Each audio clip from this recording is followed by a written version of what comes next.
Good evening, everybody, and happy Halloween. We're here at Paris High School, where tonight the Morgan County Cougars will take on the Paris Greyhounds in the season finale for both schools. The good thing, too, both schools going on to advance to the KHSAA state playoffs next week. The Cougars have a home playoff game next week for only the second time in school history versus Walton Verona.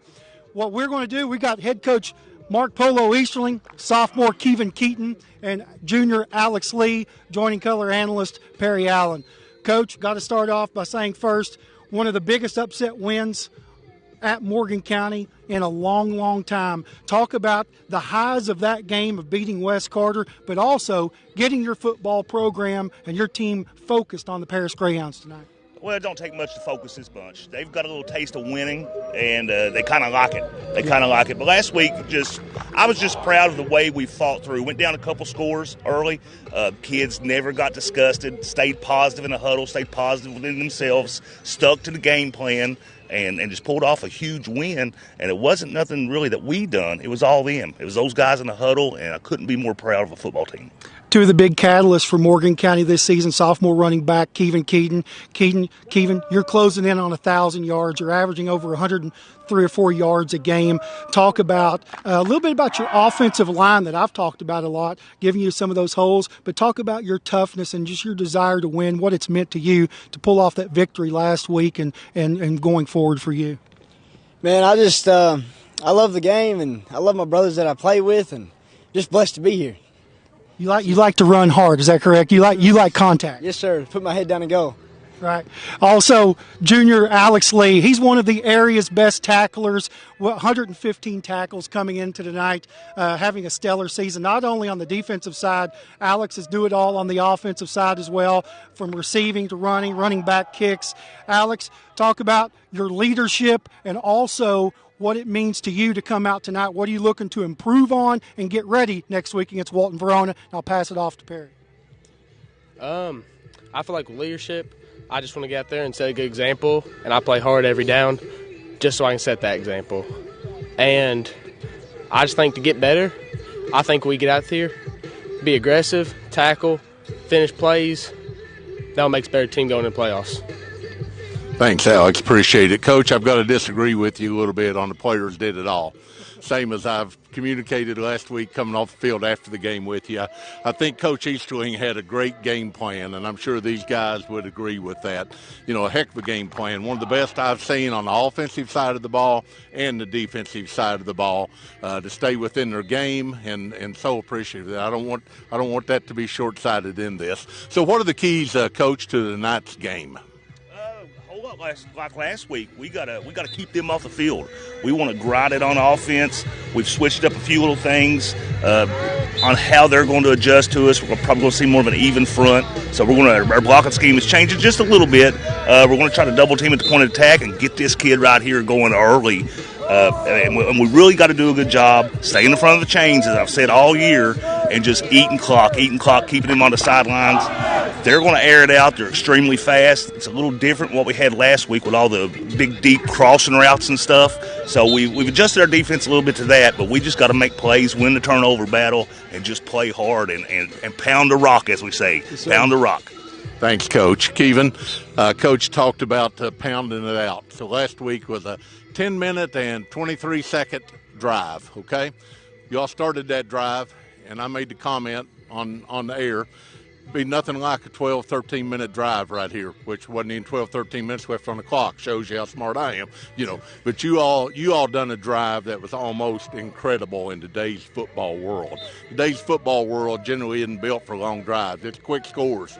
You all worked it down. So tell me about that drive a little bit and the offensive line, running backs, quarterback work.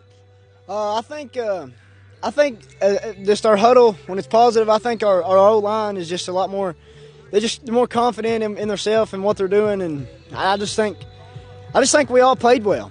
I think we just played well as a team and communicated well. Well, I would agree 100% with that, no question. Played within the game plan considerably well. So third and fourth down conversions there down the stretch. Yep, big third and fourth down. So, Alex, tell us about tackling. What do you know about tackling? I mean, you're just one of the leaders in the state in relation to making tackles. So, you know, how does that happen for you? Instinct? What comes into play? I mean, tackling's 100% mental. It's all, I just want to hit someone, and I want to hit them hard. Outside of that, nothing else.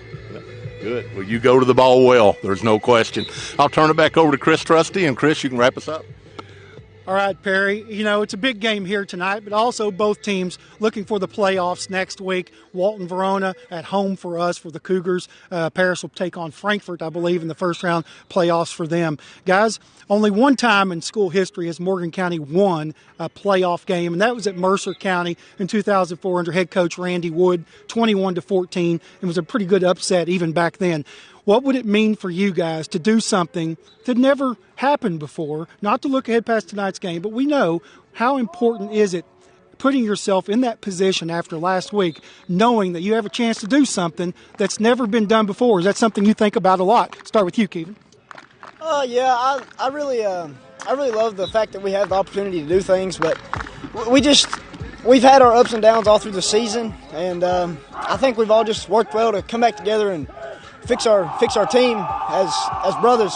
So I'm just blessed to have the opportunity to do things like this and I wouldn't want to do it with any other dudes. That's the one thing I wanted to touch on is I'm out there with the baseball team on Thursdays and through the week, and I see you guys practice. One thing I can tell the viewers back home, you guys are very close. And I think this is, Coach Polo, you can maybe attest to this. Talk about the togetherness of your team, because on Thursday and all week that I was down there watching, you guys were so upbeat, so positive. There's a lot of positive vibes to your program. Is that a testament to your leadership and just the makeup of this team? It's a little bit of both. We talk a lot about family, and we don't say it just to be window dressing and going through the motions, because kind of like everything else we do, every rep, we don't want to just go through motions. Right. And we break on family a lot, and it means a lot to us, and we bond over Dawn. We talk about Dawn a lot, talk about Coach Herman, the things we still, when we have our team prayer, we break, amen, we can. It's a Coach Herman thing, just a family, get that tradition going. But these guys are a tight-knit group, man, tight-knit group, and I love it about them. It makes us positive to come to practice to coach these guys when they're that upbeat. When these guys are on the field, you can hear them before you see them. Yeah. And so I'm just tickled to death with the progress they've made and where the road's going to lead us from here. Yeah, that culture, the positive nature of this football program, this football team this season has been something I've been able to see, and it's absolutely a blast to watch these guys play and to see the momentum carrying forward. Alex, I ask you the last question. Give me the quick keys to victory tonight for the Morgan County Cougars. I think get out here, play hard, and keep them off the field, and we'll have a win. Well, I think you listen to Coach Easterling well. I know he appreciates that, as do we all. So thank you guys for joining us tonight, and thank you for what you're doing for Morgan County football. And thank you, Coach, and our best to you tonight and going forward the next 2 or 3 or 4 games or more. Thank you all. Thank you very much. You heard it there, head coach Mark Polo Easterling, Alex Lee, Kevin Keaton. We are here at Paris High School. We are about 43 minutes away from kickoff here in the orange turf. If you can kind of see it in the background, it's not a hologram, just being Halloween. One of the only places in the nation that will have an orange turf here at Paris High School. Lots of tradition here. The Cougars are going to try to get it to an even 5-5 this season with a victory tonight. You're watching Morgan County Cougar football on SpreeTV, and on the other side, Perry and I will have more pregame coverage.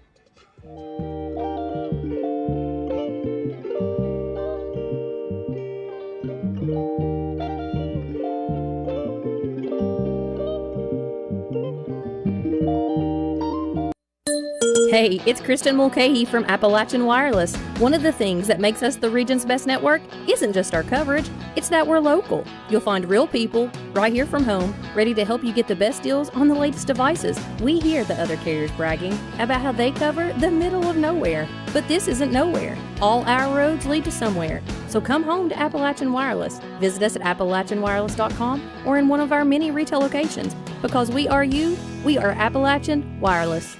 Standifer Builders is the area's best general contracting and paving company, serving you since 1965. We are family owned and operated and ready to meet your needs. Our experienced staff has the expertise to do the job right, no matter the size. We offer commercial and residential paving without the hassle of a big contractor. We also now offer dirt work services. Call us today for your free estimate. Standifer Builders is a proud supporter of local high school sports. Good luck to all athletes this season. Hi, this is John Eisen. When you're looking for insurance coverage, you want three things: competitive rates, expert advice, and fast, friendly service. At Eisen Insurance Agency, you'll find all three.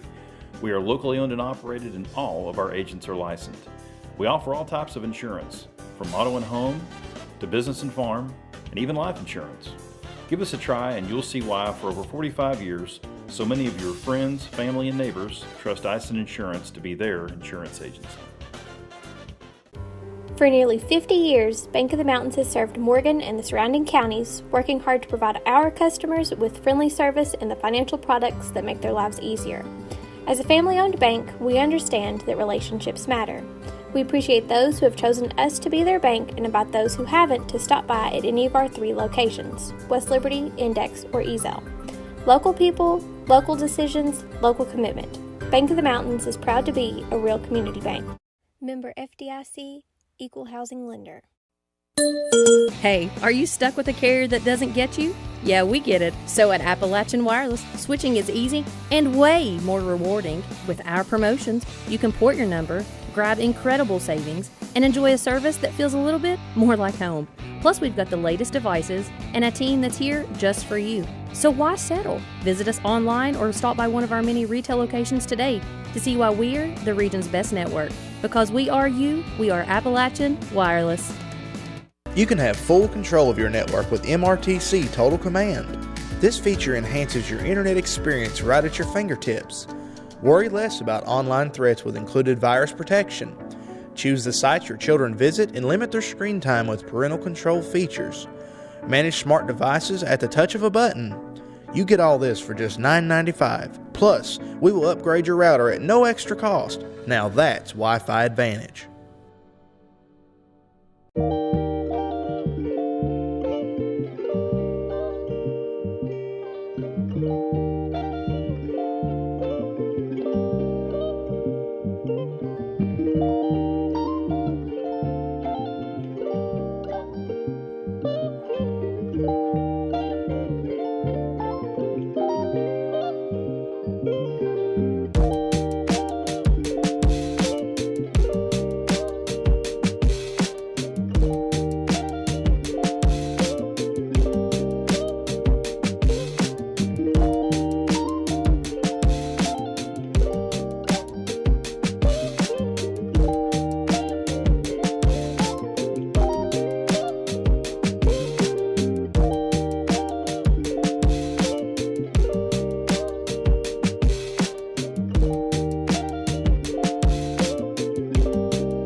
Chris Trusty, Perry Allen back here at Paris High School. We're at Blanton Collier Stadium, historic Blanton Collier Stadium here at Paris.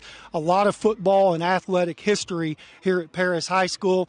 Perry and I wanted to talk a little bit about Perry, talk a little bit about Blanton Collier, who he was, and our viewers back home of just some of the significance of Paris Greyhound football. Yeah, Blanton Collier, we're here tonight, and a beautiful night for football, Chris, between the Greyhounds and the Cougars, and great football weather, especially when there's no rain, with all the rain we've had. But Blanton Collier Stadium, Blanton Collier to Paris, Kentucky, Blanton Collier to the University of Kentucky, Blanton Collier to the Cleveland Browns, Blanton Collier to the total NFL is something that I thought I knew enough about Blanton Collier till we started to play Paris, and then I started digging in a little more, and I said I had no idea what he really meant to football. first of all, coach here, that kind of thing. But then to go on to University of Kentucky and to coach at the University of Kentucky and be still to this day the only coach since Bear Bryant to leave the University of Kentucky with a winning record, 41, 36, and 3. I believe it is, without grabbing my notes here on TV. That's pretty good memory. Great record, there. And again, followed the Bear, which is hard to do. And that's why, in all honesty, he didn't get to stay as long as he probably, hindsight would say, he should have now. But he landed. He landed well.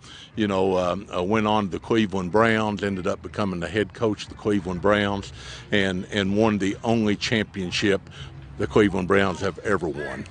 When you read about Blanton Collier, you read about his football being a genius in football and the teacher that he was before people really looked at the mental aspect of football. He was just a genius. You look at what Jim Brown said about him.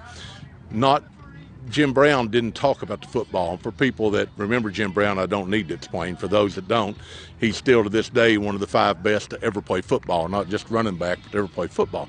And Jim Brown was not somebody to mince his words or to say what was politically correct, but Jim Brown said he was the only coach or the only real man that ever treated him the way I should have been treated as a man.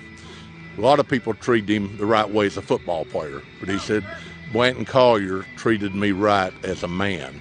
Brian Sipe, who came along later in Blanton Collier's life and career, Blanton Collier was just a special assistant to the Browns then. Sipe says he learned more football under Blanton Collier than he had ever learned. Quite the teacher.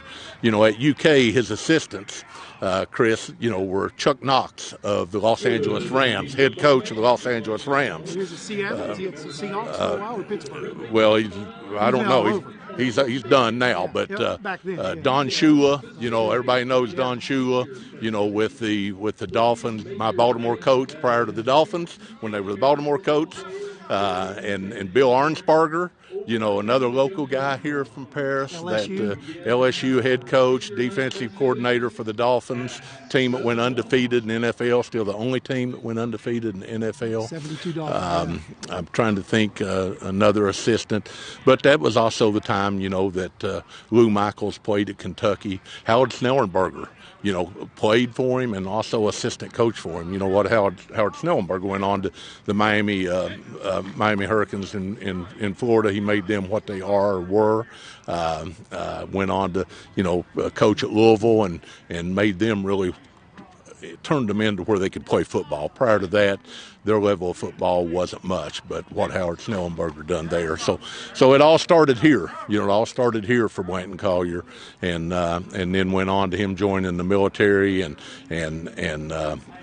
hooking up with Paul Brown, who later established the Bengals, but hooking up with Paul Brown as assistant coach at Cleveland, and then going on. So just a lot of history here, Chris, and a whole lot more recent history too that I know you've done some work on too. Yeah, and to touch on that, Paris has so many great athletes, and one comes to mind too on the basketball side was Alvin Sims. Went on to play at the University of Louisville. You talk about a prolific scorer for the Greyhounds. He was just tremendous. Also, and a guy named Basil Hayden. And I know I was doing some research earlier this week, and I'm thinking, is this the same Basil Hayden of the great Kentucky bourbon industry? But there's actually no relation between the Basil Hayden, the bottle, and Basil Hayden, the All-American at the University of Kentucky. What kind of NIL deal he would have got today? Yeah. From that company. The NIL from the bourbon industry of Basil Hayden and that connection would have been absolutely astronomical. But just so many names here at Paris that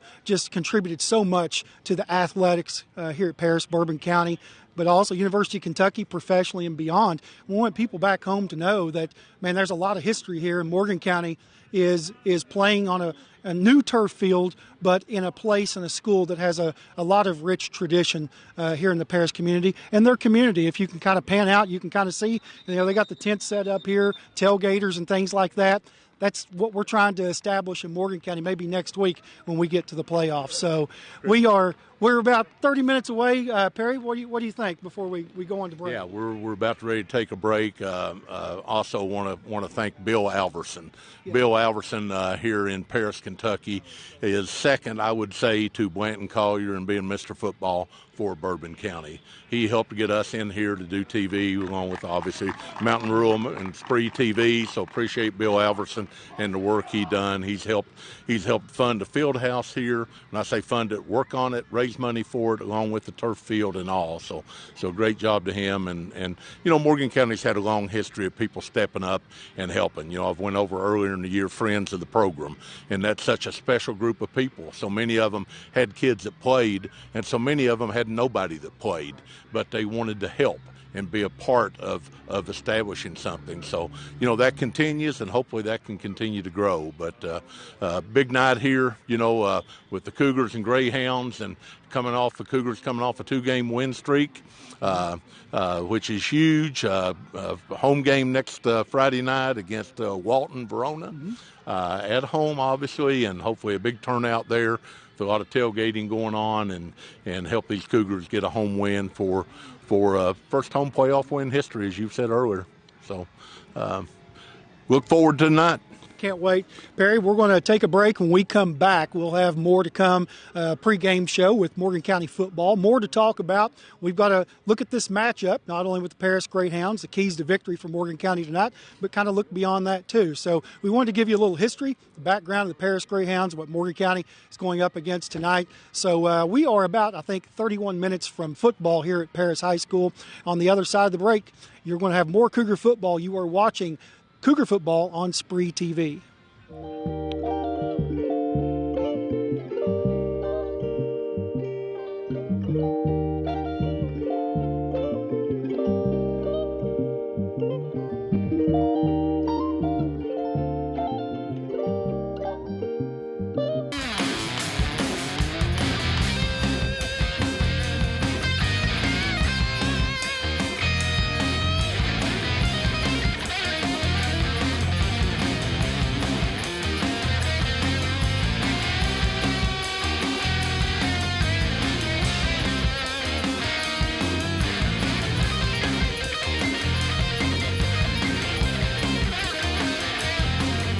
You can have full control of your network with MRTC Total Command.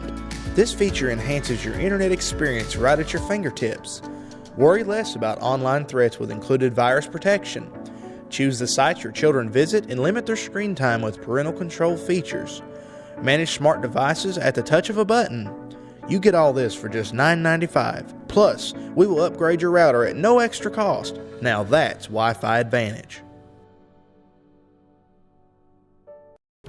For nearly 50 years, Bank of the Mountains has served Morgan and the surrounding counties, working hard to provide our customers with friendly service and the financial products that make their lives easier. As a family-owned bank, we understand that relationships matter.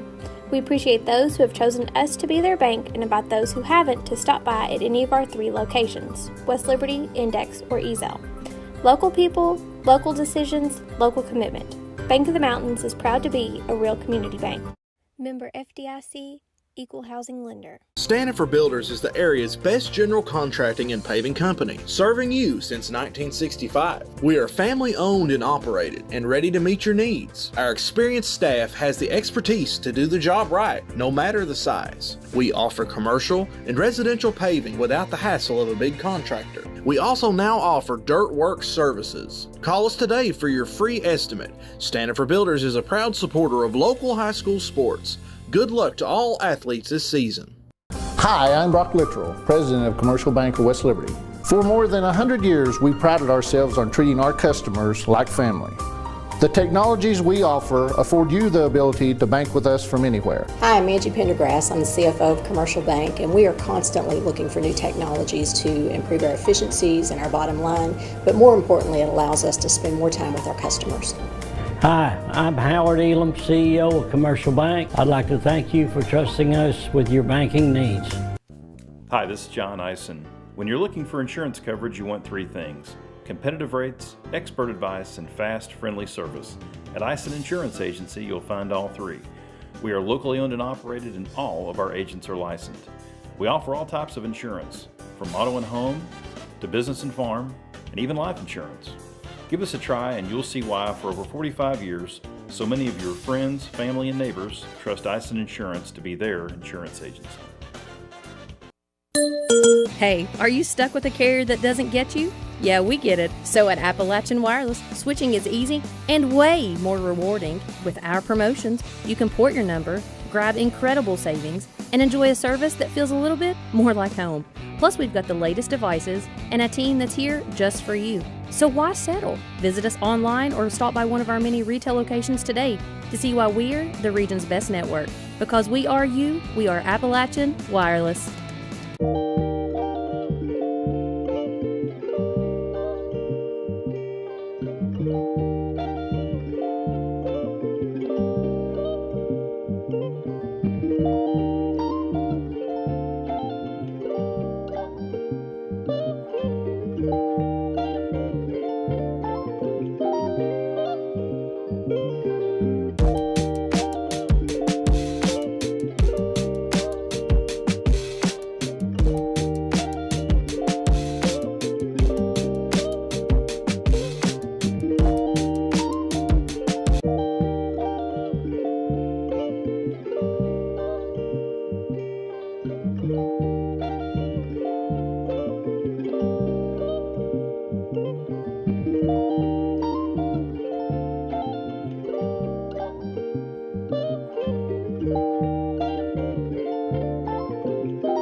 Back here at Paris High School, Perry Allen, Chris Trusty joining you, bringing you Morgan County football versus the Paris Greyhounds tonight. Senior night for the Paris Greyhounds, about 21 minutes before kickoff. We're on the perch up here on the press box. We're on top. We're not in the cozy, warm confines at Morgan County's press box, but it's a little cool tonight, Perry. But once again, it's great to be with you. We've talked about the history of Paris, talked to the Cougars before. It's a different setup. Here we've got the orange field. There's a lot of contrast. Maybe easier to see the numbers, hopefully. Next we have number 34. But we've got a lot to play for tonight. Got a chance to go 5-5 on the season with a win, get some more momentum going into the playoffs next week. But Perry, welcome back, and what a game you called last week with Stephen Gullett. That had to be a lot of fun. Yeah, it was great, Chris. It was want to commend Stephen for the great job he did, and appreciate getting to work with him, and glad to have you back all at the same time. We've had a fun year and 2-game win streak now going for the Cougars. Tremendous and makes the job funner. Yeah. There is such a thing, and easier, but it's just the team seems to really be coming together, along with the coaching staff here at the end of the year. They seem to be. Coach Eastling understands what this team is about, what they can do, what they can't do. He has a game plan last week that was near perfection. And I would have said that even if they lost, just because the game they played last week, being a 20-some point underdog and the win was amazing. But, in talking to Coach Eastling, and you've been to practice this week, I think they are going to stick with the same type, not necessarily the same plan, but they know what the team's capable of doing. They know what they can do, and they're going to run a plan that goes hand in hand with that. And I think that's smart on their part. They've learned what the team, again, can do, what they can perform at, and that's the kind of plan they've got in place, offense and defensive-wise. What you really look for in all of athletics at the high school level, whether it be baseball, basketball, football, is your program, is your team getting better at the end of the season from where you were at the beginning of the season. And if you look where this Morgan County team was at the beginning of the season, they have found that identity that you talked about, Perry. They found an identity to who they are, both offensively and defensively. Talk a little bit about the importance of a team finding their identity at the right time at the end of the year. Yeah. Well, that's exactly what they've done, Chris. I think, and I think tonight will show that also. Again, whether we win or lose, it's a big rate to win. Big rate to win. It's always great to win. But the key tonight, I think, is to play a game plan that works for them, so they walk away knowing they played about as well as they could play, whether they win and are the better team maybe, or whether they lose and say, we just got beat by a better team. But it's about winning tonight, but it's also about continuing to prepare for next Friday night in the playoffs. This is a great single-A team. Not a good single-A team, but a great. They're ranked 11th in single-A in the state of Kentucky. They beat Fairview 54-7. Now Raceland beat them 55-7. So there is still a difference between number 1 and 11, but they're a very good single-A football team here. Claiborne Farms, Chris on the field is the sponsor of the field, famous horse farm here in Bourbon County, and big Paris football fans, big Paris athletic fans, big fans of Paris, Kentucky all the way around. We talked to Coach Dane Dameron in a few seconds coming off the field, and he's a former quarterback for East Carter and a very, very good player, football, basketball, baseball, and went on to have a great career at Georgetown College. Quarterback in the first national championship at Georgetown College had in football, and then going on to be an assistant coach at Eastern Kentucky University, offensive coordinator, and then being a head coach, I believe, is Virginia Wise, head coach there, and then getting back into the college ranks versus running around the country as an assistant college. So he's here at Paris and getting them going. Chris, we were worried about rain earlier in the week, and it's a beautiful football night, really. It's a great night for football. It's crisp. It's Halloween night. A lot at stake, etc. Going back to Coach Dane Dameron, we got a chance to talk to him before coming up here to the booth, and he showed us a text message that he got from his brother. You want to share a little bit about what that text message was and who he mentioned about former Morgan County football players? Yeah, his brother asked him, what kind of team does Cougars have, and he said, well, they got a good team. Said they're a 2-game winning streak, so said that says enough. But he said his brother responded, said, well, you'll be okay. Said there's no Jeff Bliffen, no Steve McKenzie, and no Bill Allen playing tonight. I thought that was really cool for his brother and him show us that text message on his phone, mentioning Steven, of course, a good friend of mine, talking about, they're not eligible to play tonight. Of course, Steven was a great wide receiver for Bill back then, and who could forget Jeff Bliffen, number 54. And, I thought I was something with numbers. Coach Dane Dameron knew exactly what number Jeff Bliffen was, number 54. How about that? Amazing. That's good stuff right there. Chris, you look at Paris, and they've had 5 coaches since 2005. They've had 8 winning seasons since 2005. The interesting part of that, they've had 2 1-win seasons, 2 0-win seasons, but they've had 4 10-win seasons and 1 11-win season during all of that. And this year they're 5-4 and 2-1 in district play. Smaller school, single A, also have a county school here. So it just kind of shows sometimes they have some real lean years, and other times that they have 5 or 6, 7 athletes at the single A level that can get you 10 wins. But that's a wide extreme. You don't see that extreme at Pikeville. You don't see that extreme at Raceland. You don't see extremes to that level at Sayre. But that's where they're kind of at. But I think I'll be very surprised if Dane Dameron in another 1 to 2, 3 years doesn't have them definitely at the 10-win season level. Absolutely. He has the pedigree, the background, and not only as a player but as a coach, and that's going to transcend to big wins and big things here at Paris. But as we count it down here to kick off, Perry, big shouts out to Jonathan Keaton, the production here of SpreeTV. We've got Tyler Adkins here, Tim Mays, what they've been able to do to produce this game for people back home watching on YouTube, on Facebook, or on Channel 2. Just a great production. It's first class all around. And, to our right down here, we've met some people, Central Kentucky broadcast. These people, there's some really cool people down here. I heard Carl Nathan was doing a game a couple of weeks ago. Keith Elkins, Keith Elkins here with us tonight. Yeah, how about Scott. that? Keith Elkins is somebody that if you're coming back from a Kentucky football game and you're listening to post game, you hear that name going back to the studios with Years Keith and Elkins. years. That dude is sitting right here to the right of us. I'm kind of fanboying him a little bit of, that's just really cool to see that professionalism of He's from Bedford, Indiana originally, and his mom's from Harlan. And he said they made many a trip back to Harlan and moved back to Harlan. And glad to be in the same area he's in. But as you said, it's not like being at home. I talk about the home field advantage a lot of times during the games with officials. The home game advantage here tonight is the home broadcasters are inside downstairs, and we're on the rooftop here, and I'm scared to hide. Well, we both are, Perry. And then the spiral staircase to get up here isn't a big advantage either. Yeah, that was a Halloween spook in itself, watching Perry and I go through the spiral steps. Well, we're both watching me, a little Chris, bit afraid of heights here. Perry's about to lose it as I speak.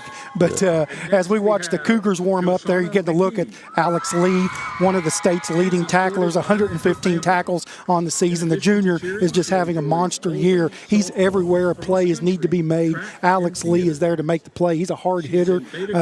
He's just a tough Jeff Snedeker type linebacker that Kentucky had back in the 90s is who he kind of reminds me of. But talk a little bit before we go to a break, Perry, about some other Cougars this year that's caught your eye. Yeah. Well, I think you have to start with Keevan, being a sophomore, Keevan Keaton, and we interviewed him before the game out here, and Keevan's just got a bright future, and he loves to play football. He hits the hole, and I think he's even done better job of hitting the hole the last 2 to 3 weeks than he did earlier in the year. Sometimes early in the year he'd hit the hole, and he would instantly try to break it outside. Now, when Keevan hits the hole, he stays in the middle for the first 5, 6, 7 yards, and then if there's opening to the outside, he'll break that way. Cooper Fleming, interviewed Cooper last week before the game, and then I talked to Cooper after the game, Chris, last week, and it tell was us more about that. so good to be with him. As he came off the field, which is probably 10 to 15 minutes after the game was over, he was still out there talking with fans and family, and I got to spend time with him there and in the locker room. And his decision making has just improved so much as the seasons went on. It's improved greatly, and I talked to him about his decision making, and he said, I'm really becoming comfortable being a quarterback, and I think that's just an honest statement on his part, and so good to hear. And I think I made comment last week on several plays, one option play where he cut it up quick, where earlier in the year he would have strung that option out 5 yards too much, and it would have been a gain of 1 or a loss of 3. Last week against West Carter, he turned it up or he pitched it quick. Or it was a busted play in the second half, and the running back went the wrong way. He didn't panic. He just turned it up and went over Tompey's center and ended up getting 4 yards instead of taking a loss or going left and right or standing there. And I think that's what he was talking about. He's comfortable, and perfect time of the year, Chris, as you said earlier, to jail. And again, I hope we get to win tonight, but the main thing tonight is, yes, obviously a win to start with, but prepare for next week's game against Walton Verona at Don McKenzie Field in West Liberty, Morgan County, Kentucky. Great stuff there, Perry. We're about 10 minutes from kickoff. We're going to take a break right now, hear from our sponsors. When we come back, we're going to have more pregame coverage. We're about to kick it off from Paris High School, where Morgan County will take on the Paris Greyhounds tonight. We'll be back in a minute.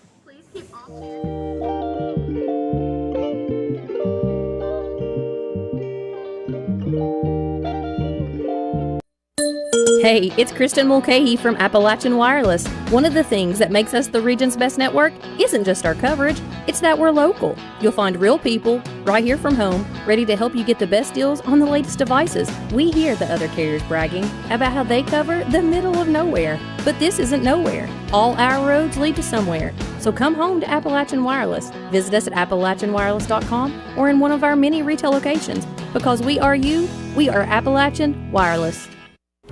For nearly 50 years, Bank of the Mountains has served Morgan and the surrounding counties, working hard to provide our customers with friendly service and the financial products that make their lives easier. As a family-owned bank, we understand that relationships matter. We appreciate those who have chosen us to be their bank and invite those who haven't to stop by at any of our 3 locations, West Liberty, Index, or Ezel. Local people, local decisions, local commitment. Bank of the Mountains is proud to be a real community bank. Member FDIC, Equal Housing Lender. Hi, this is John Eisen. When you're looking for insurance coverage, you want 3 things: competitive rates, expert advice, and fast, friendly service. At Eisen Insurance Agency, you'll find all 3.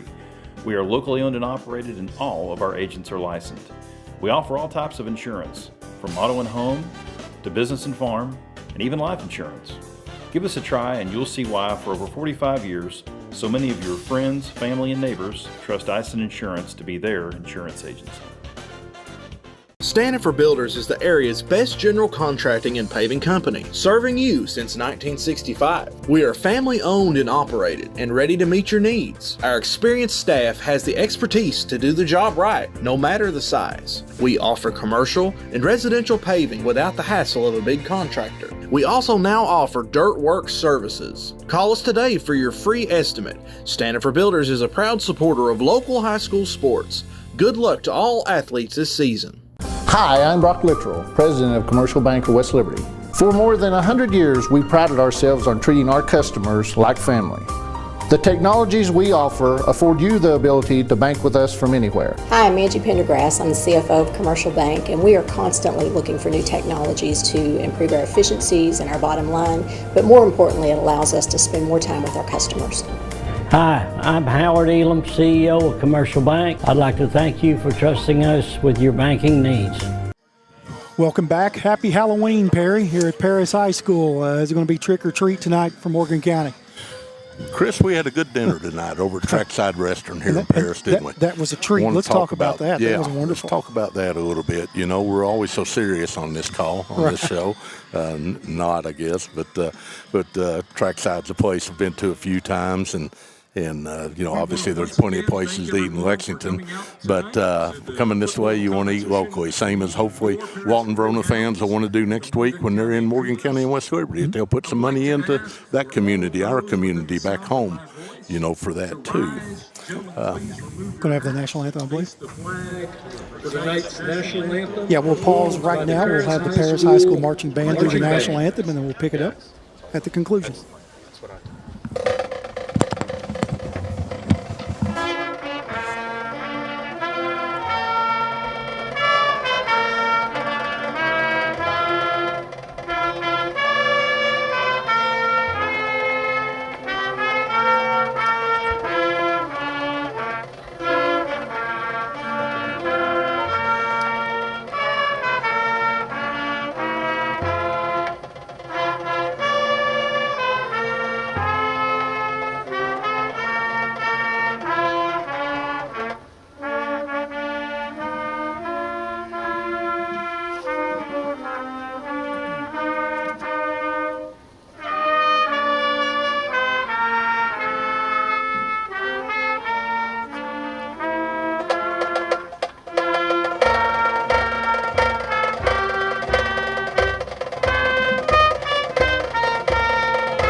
Great stuff there from the Paris High School marching band.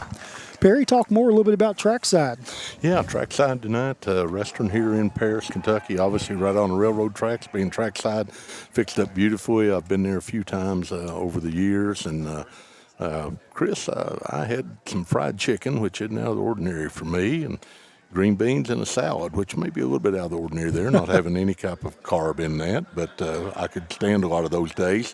As probably everybody noticed last week when I interviewed Mike Fife, and Mike's doing crunches and setups by the hundreds, and still wearing his leather jacket. I saw that. Now, what did you have, Chris? I had the grilled salmon with the baked potato. Some green beans were fantastic. Yeah. And no, it was good stuff. Yeah, really good stuff. Anything else? No, that all you had? Yeah, I was all good, man. Okay, I was all good there. Yeah. Well, encourage anybody over this way to give it a try, and they do still have the last Jerry's I think left in the United States is here in Paris, Kentucky. That right? Yeah. I did not know that. So it's here by the Houston Oaks Golf Course. Speaking of Houston Oaks Golf Course, probably one of my all-time favorite golf courses to play was Houston Oaks. I used to play a lot with my buddies. Is here in Paris. A lot to do. A lot of rich tradition and history here, but there's a lot of good things to do. And Trackside, if people back home, if you're in Paris, at the depot, they call it Trackside at the depot. Just a wonderful place to go and eat.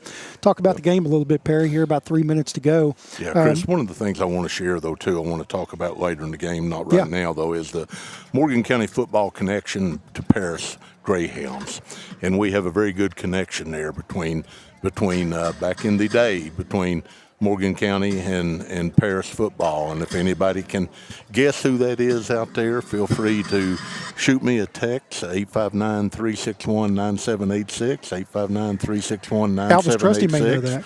And the connection between Paris football and Morgan County Blue Devil / Cougar football. So, I think my keys to the game today, Chris, are somewhat similar, but a little bit different also. I think keeping that limited game plan that Coach Easterling and his staff put in before last week, limited offensive play calls, defense that bends but doesn't break as much, is going to be very important here tonight with the speed of Paris. You know, they do have the speed. So, and then as Coach Eastwing mentioned, Chris, during our interview with him, controlling the clock. You know, controlling the clock is going to be huge for Morgan County to keep Paris off the field, okay? No fumbles, no turnovers, or at least no more than one, so that we have as many possessions as we could have, but hopefully we could have some more drives of 10 minutes and 23 seconds like we had last week. Coin toss for the Cougars. Captains number 13, Cooper Fleming, is out there with Noah Swinney, number 24. Number 22, Connor Fleming, and I believe that's, I know I couldn't tell if Morgan County won the toss. Now they have deferred. Couldn't tell on the last number from Morgan County out there. I believe it was. Maybe Ty Bowman? No, Ty Bowman will be wearing jersey number 2. He is on the earlier roster. He was 8, but he'll be number 2 tonight. So is that number? I can't tell. 61, Carson Napier, who's had a big year on the offensive line for Morgan County. We've talked about him a couple of games ago. That offensive line has been a difference for Morgan County in the trenches there. If you're going to win football games, that's where it's going to start. But Morgan County on the orange turf tonight against the Greyhounds. What a great logo, the old school Greyhound at midfield. You got to love that with the old school helmet. Paris coming onto the field now. And like I said, both teams looking to build. Morgan County on a 2-game win streak. Perry, Morgan County has never won a game on Halloween since 1998. Or before 1998. Yeah, they're 0-3 since 1998 on Halloween night games. So we're looking to trying to get in the win column there. Paris is 1-1. They've only got one victory on Halloween night. Well, you know, last week's a 30-28 win over West, which Morgan was a 20-some point underdog on.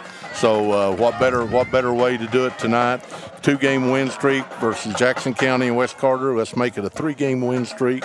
And, you know, we're getting ready to get started here, Chris. And Morgan will be kicking off, which played a major role in last week's game. Had a fumble. West Carter did. One of our Cougars jarred the ball loose. Ethan Jenkins. Fumble recovery there that really helped us. And then I still think one of the best plays of the game was at the end of the game when Morgan County was kicking off and Coach Eastwing had our kicker to kick it out of bounds and therefore not eligible for a return.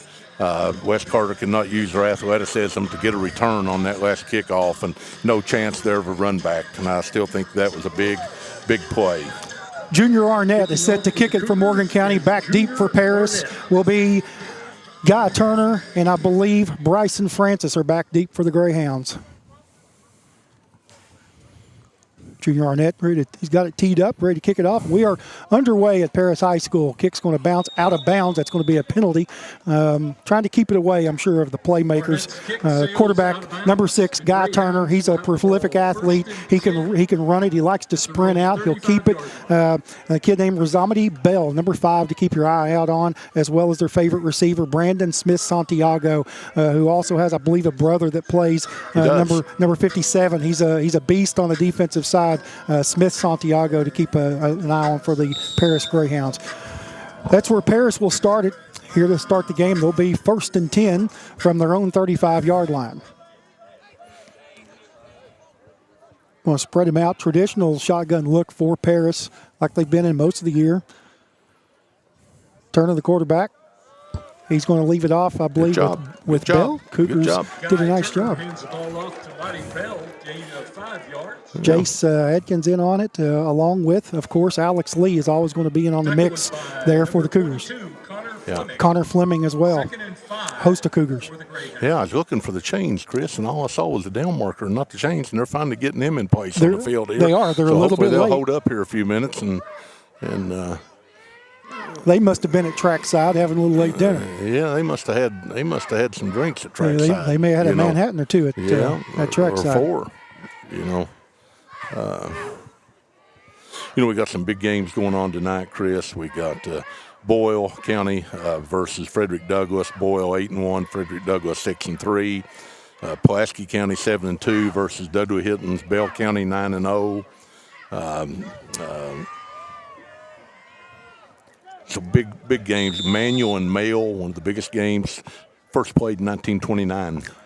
Turner, he's looking back to pass. He gets rid of it quick. He finds his man, and that is incomplete. It's going to bounce off the hands. It's going to bring up a big third down here for Morgan County early. You can see there the quarterback, number 6, Guy Turner. He really gets that football out of his hands. He can spin it. Yeah, as mentioned, Manuel Mail played their first game in 1929, Chris. Jeff Benton's granddaughter, Cougar B.J. Benton's daughter, cheers for Manuel. So always keep up with them. Looking forward to seeing the outcome of that game. Split out is Zarion Snowden for Paris, as well as Brandon Santiago. Good stop. If they're going to wrap him up, they're going to get him, hold him for a loss. Stop. A huge defensive play there by Morgan County. Yeah. Not even sure it shouldn't have been more of a loss than that. Absolutely. The Cougars really were explosive. It's going to bring up 3rd and 10.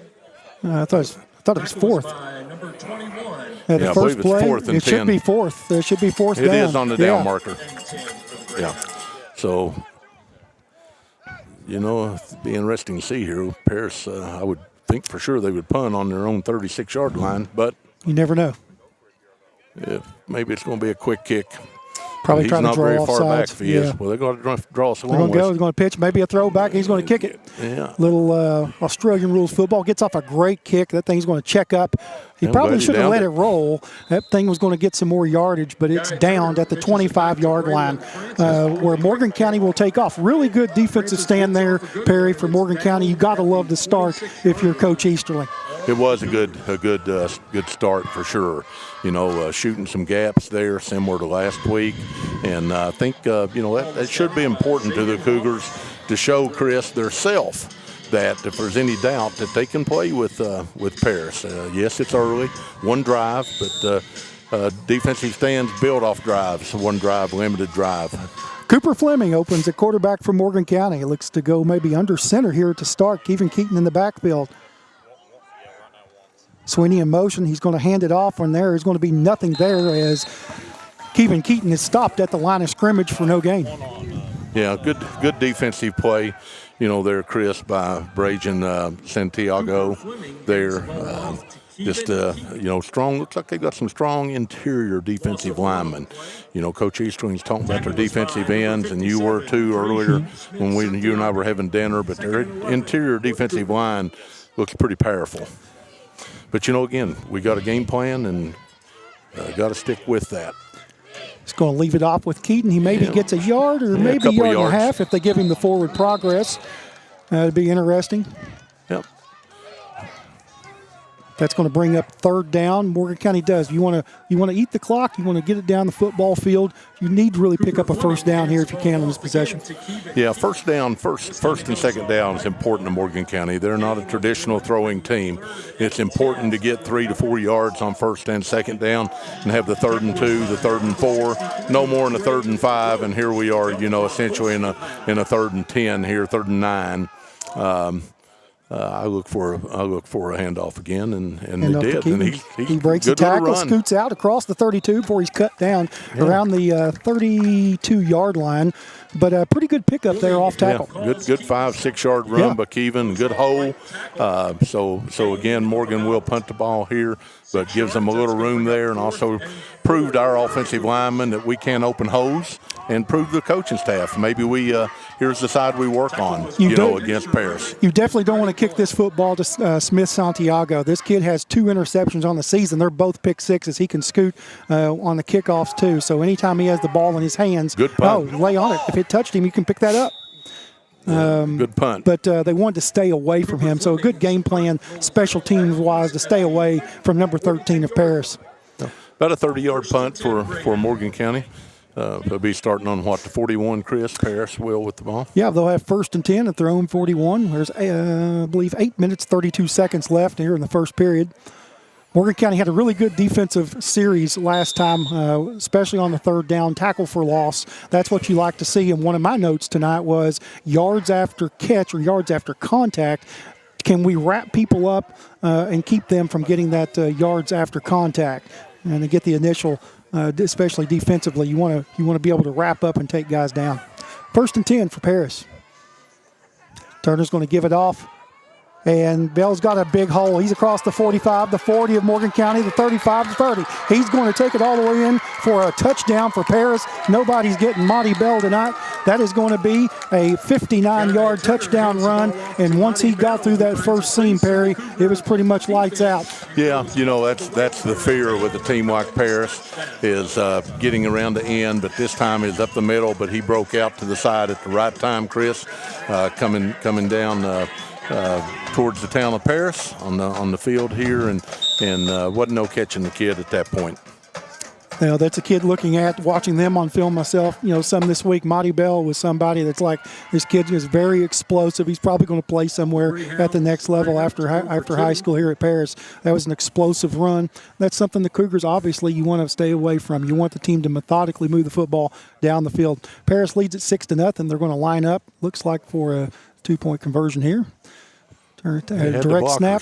That's a direct snap to Bell, and he's going to get in pretty easily. They double teamed right there in the offensive line, created the opening they wanted to go, and they're going to go up 8-0. Yeah, almost like the old wing T there behind the center. And who is he going to snap it to? 4 guys right there all lined up, and he snapped it to one. The other 3 blocked for him. So essentially, he had 6 men blocking 3 to 4 on the Cougars side by the top formation they had. Real tough formation there to guard against at any point in the field.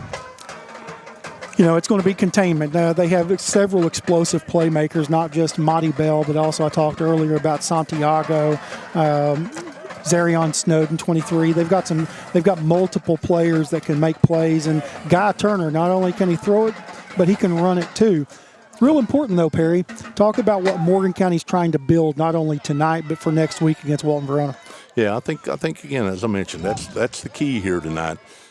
You want to win the game, but even if you don't win the game, you want to say, here's what we're going to do, and practice doing what we're going to do for Walton and Verona. We're going to run this defense against Walton Verona. We're going to run these plays against Walton Verona on offense. We're going to kick the ball out of bounds on kickoffs to keep a playmaker from getting the ball. But I think that is the key for Coach Eastling and his staff is number one, to win the game. Number 1A is to keep practicing in a game setting what they're going to do against Walton Verona. Alex Lee, Noah Sweeney back deep for Morgan County. He's going to angle his kick down inside, and a very smart play by Alex, letting that football go out of bounds so we can get it at the 35-yard line. Out of bounds. The Cougars will have the ball first. Yeah, Chris, an opportunity here to talk about the top 10 in AA in the state. Number 10 is Beechwood, traditional power. Number 2 is Owensboro Catholic. Number 3 is Mayfield. Mayfield, again, is ranked 4th in the United States of America in total wins as a program. Number 5, Lexington Christian. Number 6 is somebody we're familiar with, Belfry. And number 7 is Prestonsburg. Number 8, Somerset. Breathitt. And then Martin County and Monroe County. A lot of good barbecue down in Monroe County. You said it. We love barbecue. Cooper Fleming under center for Morgan County. He's going to give it off to Keaton again off the right tackle.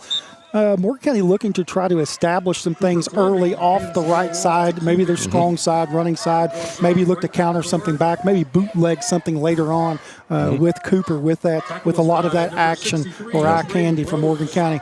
Chris, I think it'll be interesting. I think your points are very good about a counter, a trap back, or a quarterback bootleg, but they haven't done they've done some counters, but they haven't done bootlegs. So it'll be interesting whether they would show that tonight or hold that for next week against Walton Verona.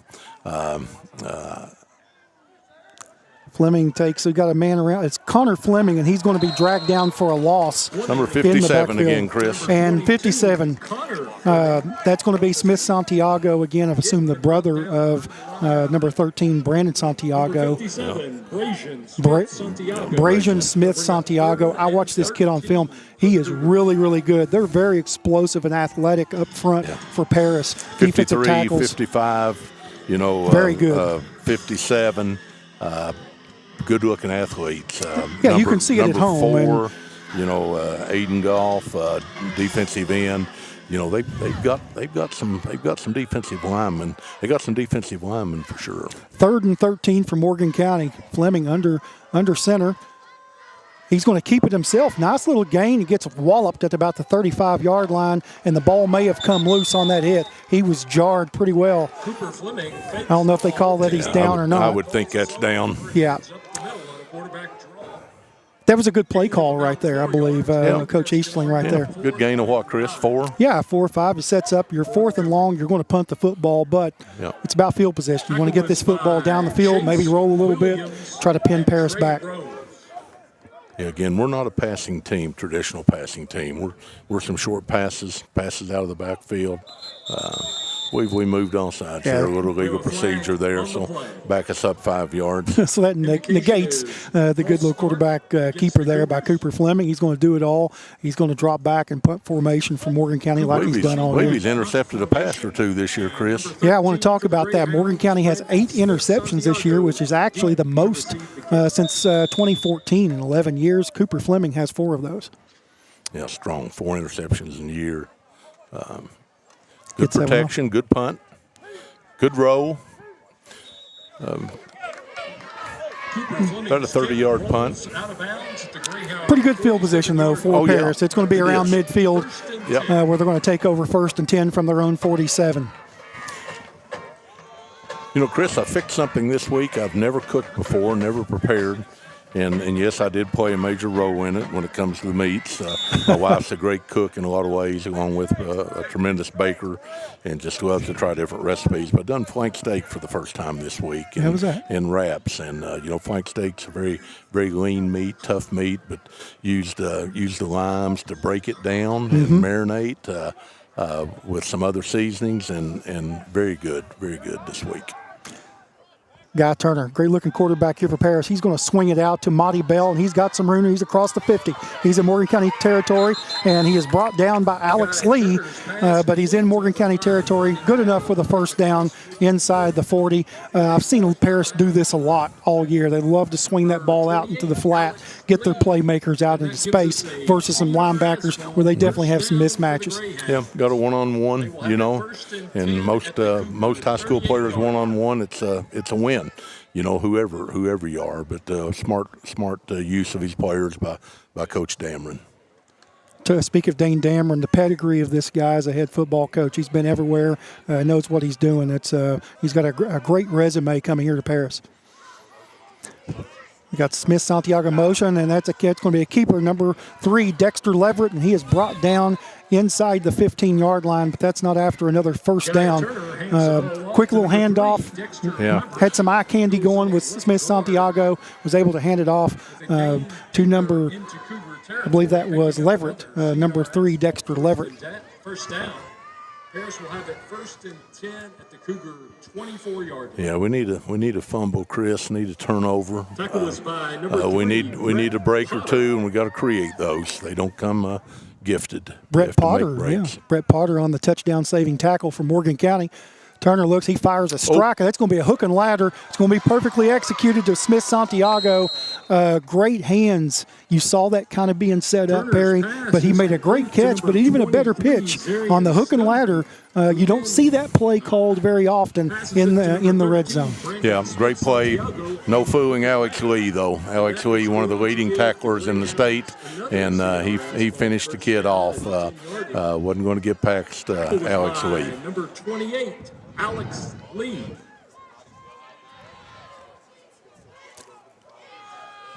Paris got a first down. Turner fakes pass. He's got an end around here, and this is to Bell, tackle. And a really good tackle there. No, he's still on his feet. He may get in the end zone. And they're going to blow it dead at about inside the 1-yard line. Thought he was down. He kept his feet moving. Maybe you all on TV saw a better view of that than us, but I thought he was down at the 5. Got instant replay.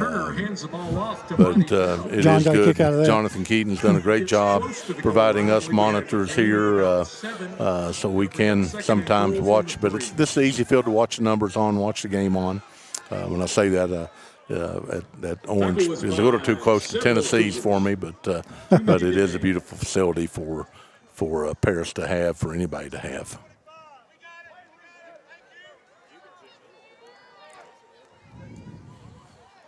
Ball's going to be down around the 2-yard line where In the shotgun is Guy Turner. He's going to split it out, similar to the 2-point conversion here, Perry, which gives your flag on Paris here. Yep. Back them up 5. We have a flag on the play. False start against the Greyhounds.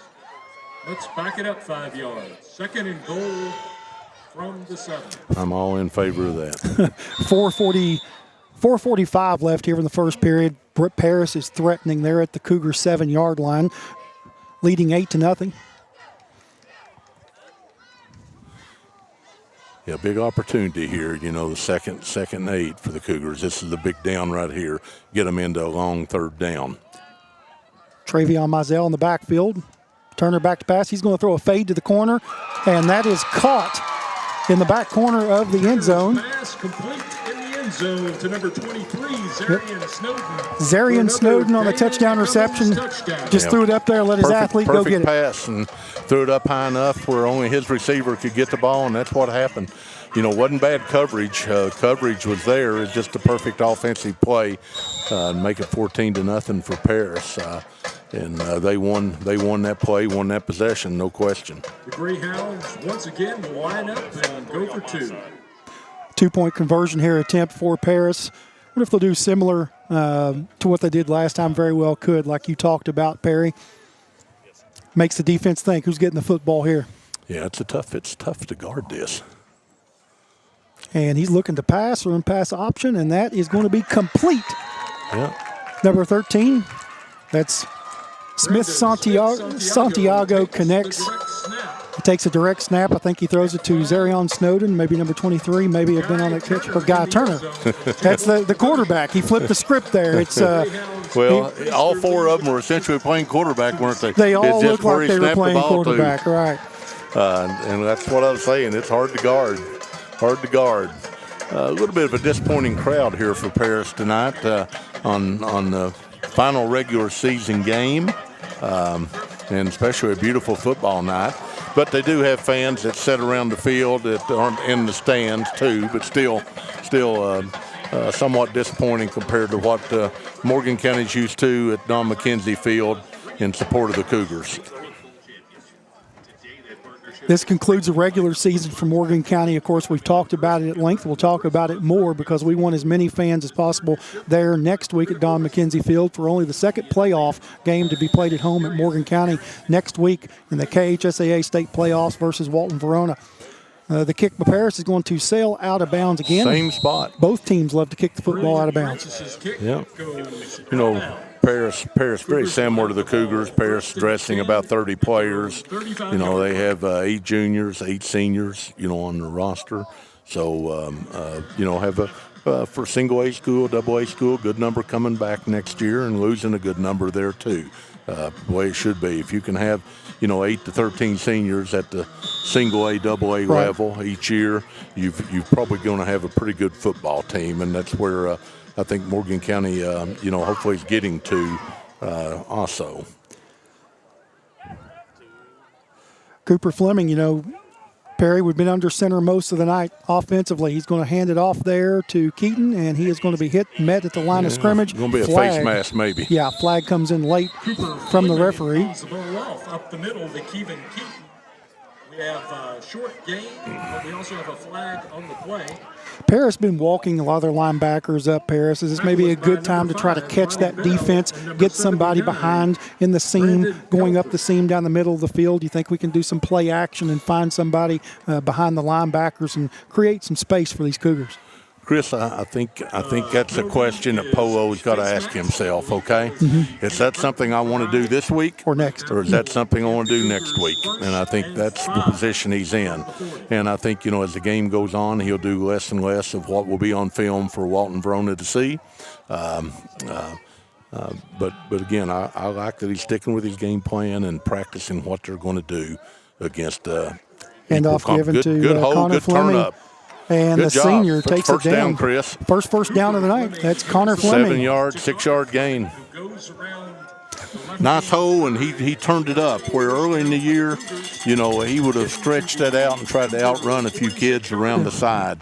This time, you know, got 6 yard gain, and turned it up and lowered his head. 78, Hunter Lewis from Morgan County. 61, Carson Napier. Done a really good job there on the offensive line. Also, Junior Arnett, Ethan Jenkins, who's had a big game last week for the Cougars. This offensive line, we've bragged about them all year. They've done a really nice job, did a nice job there opening up the hole for Connor Fleming. 1st and 10 for Morgan County. They're on 45. It's going to be inside trap, and that ball, he is hit immediately. Lucky that wasn't a fumble, Chris. The defensive penetration just about was there as quick as the handoff was. This time hit and brought down right as he got the ball by number. That's Guy Turner. Or Monty Bell, yeah, that's Monty Bell. What a football player he is, Perry. But not only offensively, he was really explosive there, getting into the gap. No question. And making a big play for loss for Paris. 2nd and 12 for Morgan County.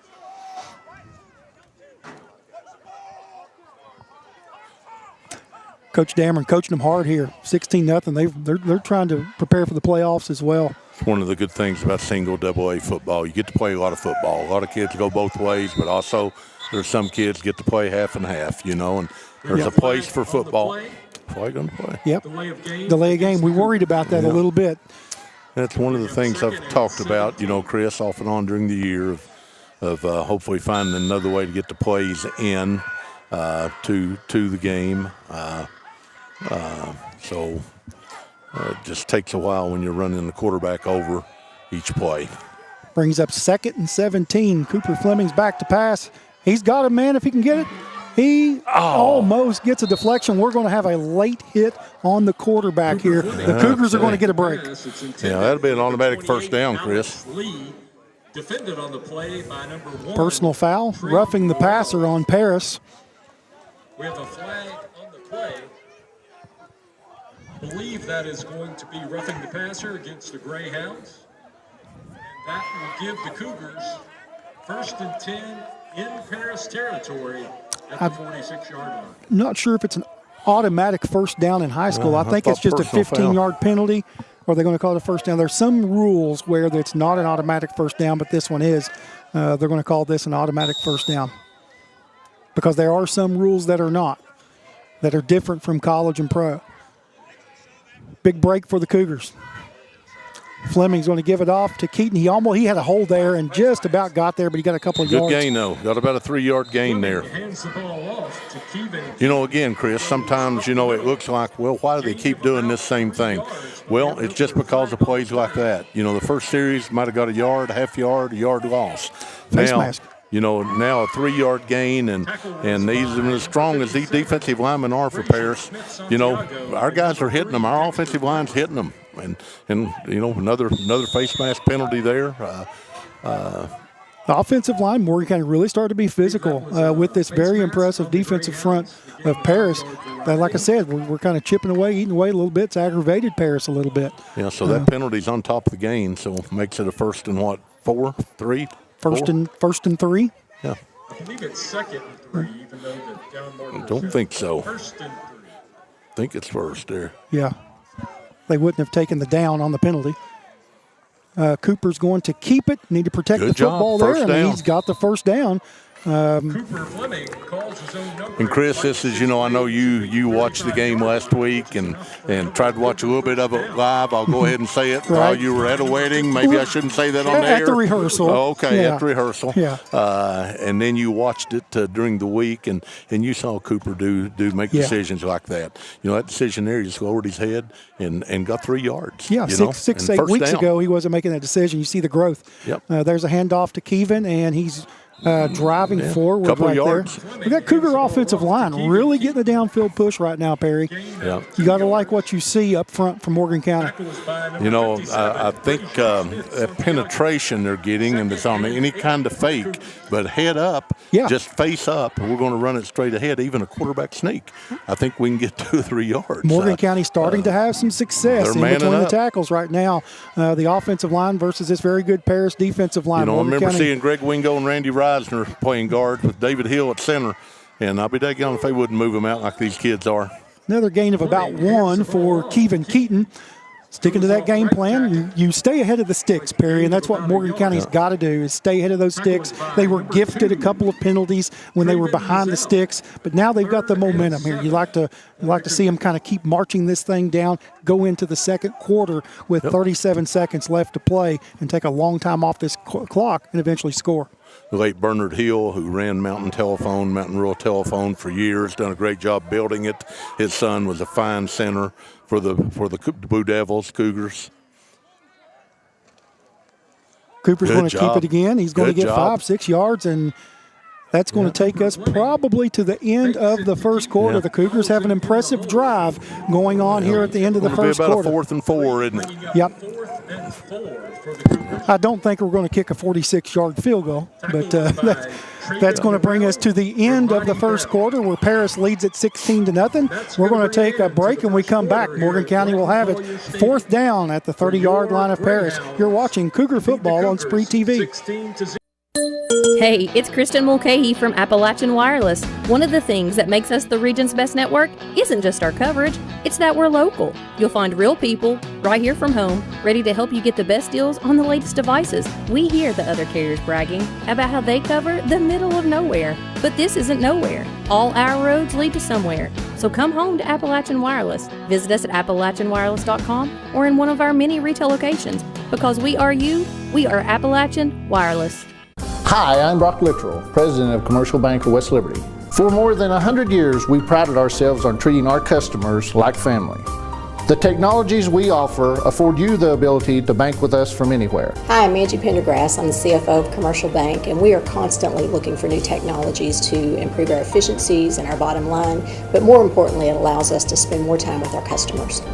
Hi, I'm Howard Elam, CEO of Commercial Bank. I'd like to thank you for trusting us with your banking needs. Back here with Perry Allen. Appreciate our sponsors tonight, Appalachian Wireless, Bank of the Mountains, Commercial Bank, Ison Insurance Agency, and Stanford Builders. Where would we be without those people? Just a hat tip to all of our great sponsors making this possible tonight, Perry. Yeah, not just Cougar sponsors, but Morgan County sponsors, West Liberty sponsors of the community. You know, they give to most everything, and that's a lot of money. You know, so thanks to each of our sponsors.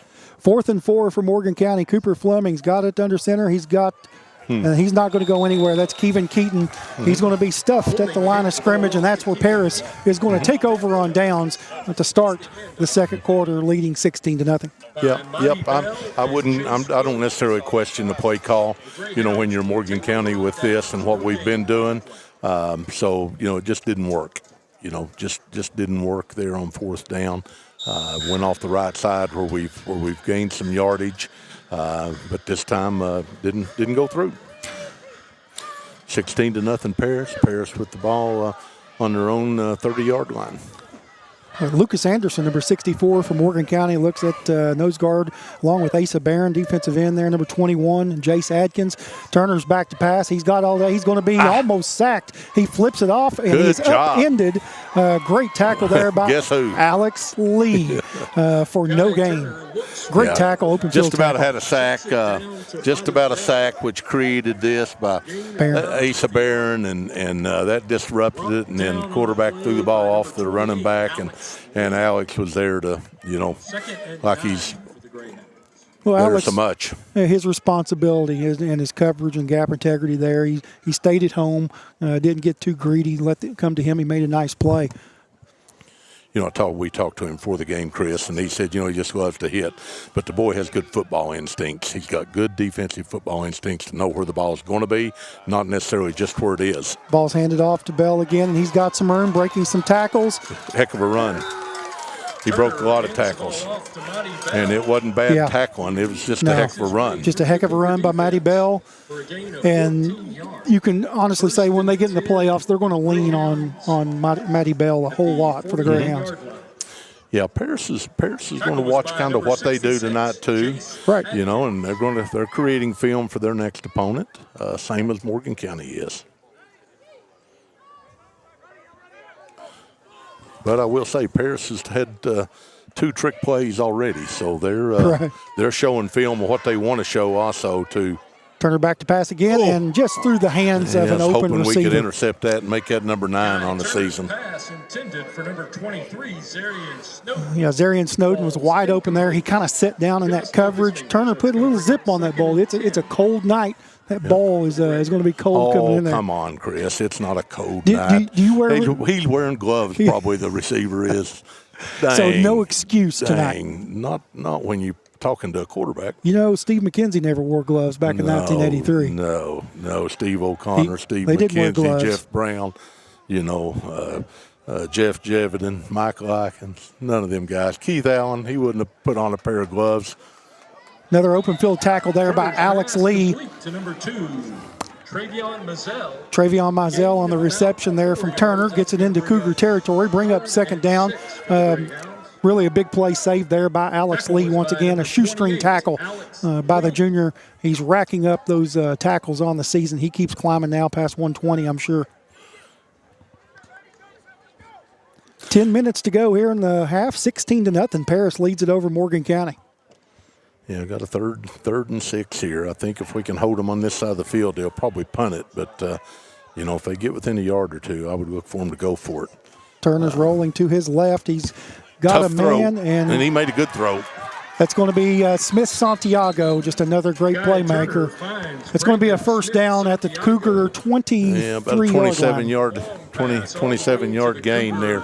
A great pass, good catch, and got a few yards after the catch. It wasn't bad coverage, wasn't bad pressure, just a good play. Rolling to his left and making that throw pretty impressive. Watching Guy Turner on film, he does a really good job. He's very comfortable when he does sprint out to the right or the left. Throws a really good football. Fakes the handoff to Bell. He's going to swing it out to Smith Santiago. He hurdles a defender, and that was... I guess that's illegal in high school football. It is illegal. That is an absolutely beautiful play, but you cannot do that in high school. He's going to be flagged, and an athletic play is going to come back. But, man, Perry, you saw the athleticism there. Beautiful play, beautiful throw out to the flat, and a heck of a run there. And Smith Santiago saw that coming from 10 yards away. He knew what he was going to do. He did, but also give our defender credit. Absolutely. If he hadn't went illegal through there, he would have been tackled right there too, because his great form came upright, and you're not allowed to jump in high school football. Nope. So can't hurdle in high school football, and that'll be a penalty. Again, beautiful play. Just he's playing in the wrong leg to do that.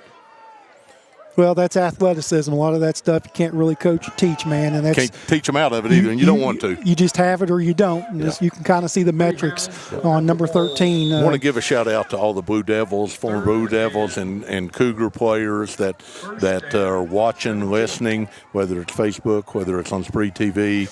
Well, want to thank them, and also, several of you reach out and let us know you're watching, and thanks for all you've done, and thanks for watching also. Turner sprints it out. He's got a man. Yeah. Great catch. Hauled in down inside the 20. I'm not sure that's a completion, but doesn't matter what I think. Incomplete to Zarian Snowden. Oh, they go ahead and rule it incomplete. They ruled it incomplete. Well, the guy on the side came in. He was going to call it a completion, so glad to see that overruled, and for you in TV land, maybe you'll trust me a little more than I'm not just a homer. And it was an incompletion. You've got some really good eyes, Perry, a whole lot better than me. I'm still using the binoculars here thanks to Big Al. Well, I'm glad you brought them back. I thought you'd sold them after a couple of weeks and pocketed the money, okay? And I didn't want to tell you, Dad and Mom, but I felt like I should at some point. Al kept asking, where are they? And somebody needed to tell him that his son had pawned them and tried to make $20 off. But he has them tonight, Al. Yeah, I've got it tonight. Turner looking. He's going to hand it off there to Monty Bell, and he is. Yeah. Alex Lee, he kind of made an athletic play to miss Alex Lee. The other Cougars kind of cleaned him up on the backside to pick up. It's going to be third down at about 13, third and 12. Alex Lee slowed him, but now this kid's a ball player. Sure is. So is Alex Lee. That's going to bring up third and 12. We missed tonight, Chris, Frankie Spencer and Jamie Brunk and Brian Evans and all of that crew that works with us in the press box back home and volunteers and helps with their time for Cougar football and Cougar sports. Well, there's a hold, and they're going to get away with it, but they may have caught it. And that's off his hands. I don't think the referee – I thought he was going to call it. It looked like they was holding in the backfield. He didn't get it. That's an incomplete pass. You know, he broke through, and it's like a double hold almost. You know, it 2 players. Even with my bad eyesight, I was able to see that. I'm glad to see you get on board finally. All right. You know. 8:57 here in the first half. Second quarter, 16-0 Paris. Cougars, stiffen them up down here in the red zone. For any of you all that weren't able to watch our interview last week before the game with Morgan County Cougar Mike Fife, please go back and watch that replay. Mike is fighting, working, battling cancer right now, and Mike, he's working hard at it. So our prayers and thoughts are with you, Mike, and your family. Turner has all day. He has an open man, and that's number 23. That's Zarion Snowden. He makes a defender miss, and he's going to take it in for the 25-yard touchdown reception. Cougars are right there, but just could not corral him. Zarion. Yeah, Connor Fleming had him and just could not hang on, and the pursuit wasn't there from other tacklers to gang tackle. So he got away and finished off the last 6 yards on his own there. But give Connor credit for coming up and making the initial stop. Just could not finish him, and the support wasn't there to bring him down. Guy Turner had a lot of time there to survey the field and then made the play, and Zarion Snowden was able to capitalize off that, take it on in for the touchdown. Paris will go for 2 again, leading 22-0. Ball snapped is on the ground. Turner's going to have to scramble and improvise here. He's looking. He goes back. He looks like Archie Manning right now. He's back at his own 30-yard line, making a man miss. He throws it up. He throws up a prayer, and it's going to be probably a pass interference. Yes, and a pass interference as he gets clobbered before and doesn't make a play on it. So not a good play by Morgan County there. No. I'm usually not critical of penalties because you can call one on most any play, but that there was not a good play on the Cougars. That play was over. Just throwing it up in the air, and we interfered with their receiver, and really no reason for it on that play there. The ball wasn't going to reach the end zone, wasn't going to get close. Perry, did that look like Archie Manning in his Ole Miss days? The scramble did. For the Saints. The scramble, except, well, for Ole Miss, Archie would have ran it in eventually. He might not even thrown it. He would have ran it in after a 40-yard scramble. Archie who? Yeah, Archie who. I remember the sign. Well, I don't remember that personally. But, we beat Archie who in Ole Miss #1 at Stowe Field. And that's going to be an easy 2-point conversion. Walked in there by number 3, Dexter. Hands the ball off to Dexter Leverett. Dexter Leverett takes it in for the 2-point conversion. We're going to take a short break right now. Paris leads at 24-0 over Morgan County. We'll be back. You're watching Cougar football on SpreeTV. Over the Cougars. Hi, this is John Eisen. When you're looking for insurance coverage, you want 3 things: competitive rates, expert advice, and fast, friendly service. At Eisen Insurance Agency, you'll find all 3. We are locally owned and operated, and all of our agents are licensed. We offer all types of insurance, from auto and home to business and farm, and even life insurance. Give us a try and you'll see why for over 45 years, so many of your friends, family, and neighbors trust Eisen Insurance to be their insurance agency.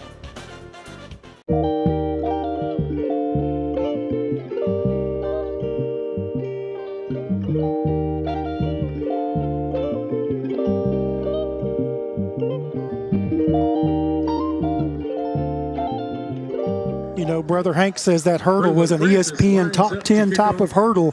Watching that back home, I'd like to see the replay of that as well. It was just a great athletic play. Too bad it didn't count. It's an ESPN play if you take the flag out. That's right.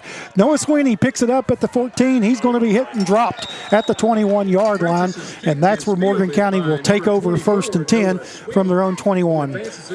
Chris, let's take a second here to talk about a passing of a former Cougar, George Lee Scott Jr., and everybody knew George, and everybody knew his daddy, George Scott. And George Lee passed away at too young of an age this past week, and he's the son of George Scott and Sharon Howard Scott. So thoughts and prayers are with his family. George Sr., was quite a football booster for Morgan County football. Fleming is looking to keep it. He's got a little bit of room. He scoots out across the 32-yard, 27-yard line. About a 6-yard gain. Pretty good gain. Speaking of George Scott, let me say this. When I became a teacher for the first year, this is year 27 and a half for me, the first student that I ever saw walk into my classroom was George Scott. Became one of my favorite students of all time. To see, he went to the University of Kentucky and then oversaw a program that he was great to be a part of. And it's just really sad to see him pass, but just one of my favorite all time, and it was the first student that I ever had at Morgan County Middle School as an 8th grader. Yep. 2nd down and 4 to go for Morgan County. Cooper Fleming still under center. He's going to give it off, and that's Kevin Keaton. He finds an opening, and he gets the first down across the 35 to about the 36-yard line. 10-yard gain. A good hard run by Kevin Keaton. Great to see him get open right there and kind of scoot and maneuver his way out for the first down. Yeah, again, Paris is ranked 11 in the state in single A. Got to keep that in mind. That doesn't mean we can't win, but they're the number 11 for a reason. But these Cougars, they've showed all year they don't quit. Fleming is going to hand it off to Keaton again, and got a yard maybe. Got a yard. Number 4, that's Aiden Goff, crashes down from that defensive end position. It looks like defensively Paris is looking to do that a lot. They're really crashing down and making the play at the line of scrimmage, walking those guys up a little bit more than what they've shown traditionally in previous games. They know we're not a throwing team also. They've got a coach, they've got a staff. They know that, and they've got. And that's not what we need, playing behind the chains now. Going to be looking to 7 and 15, 2nd and 14. But, Paris is playing with 9 men within, 3 yards of the ball. And if I had their speed, that's what I'd be doing, Absolutely. But again, I'm good with us sticking with our game plan. The whole story isn't about winning this game.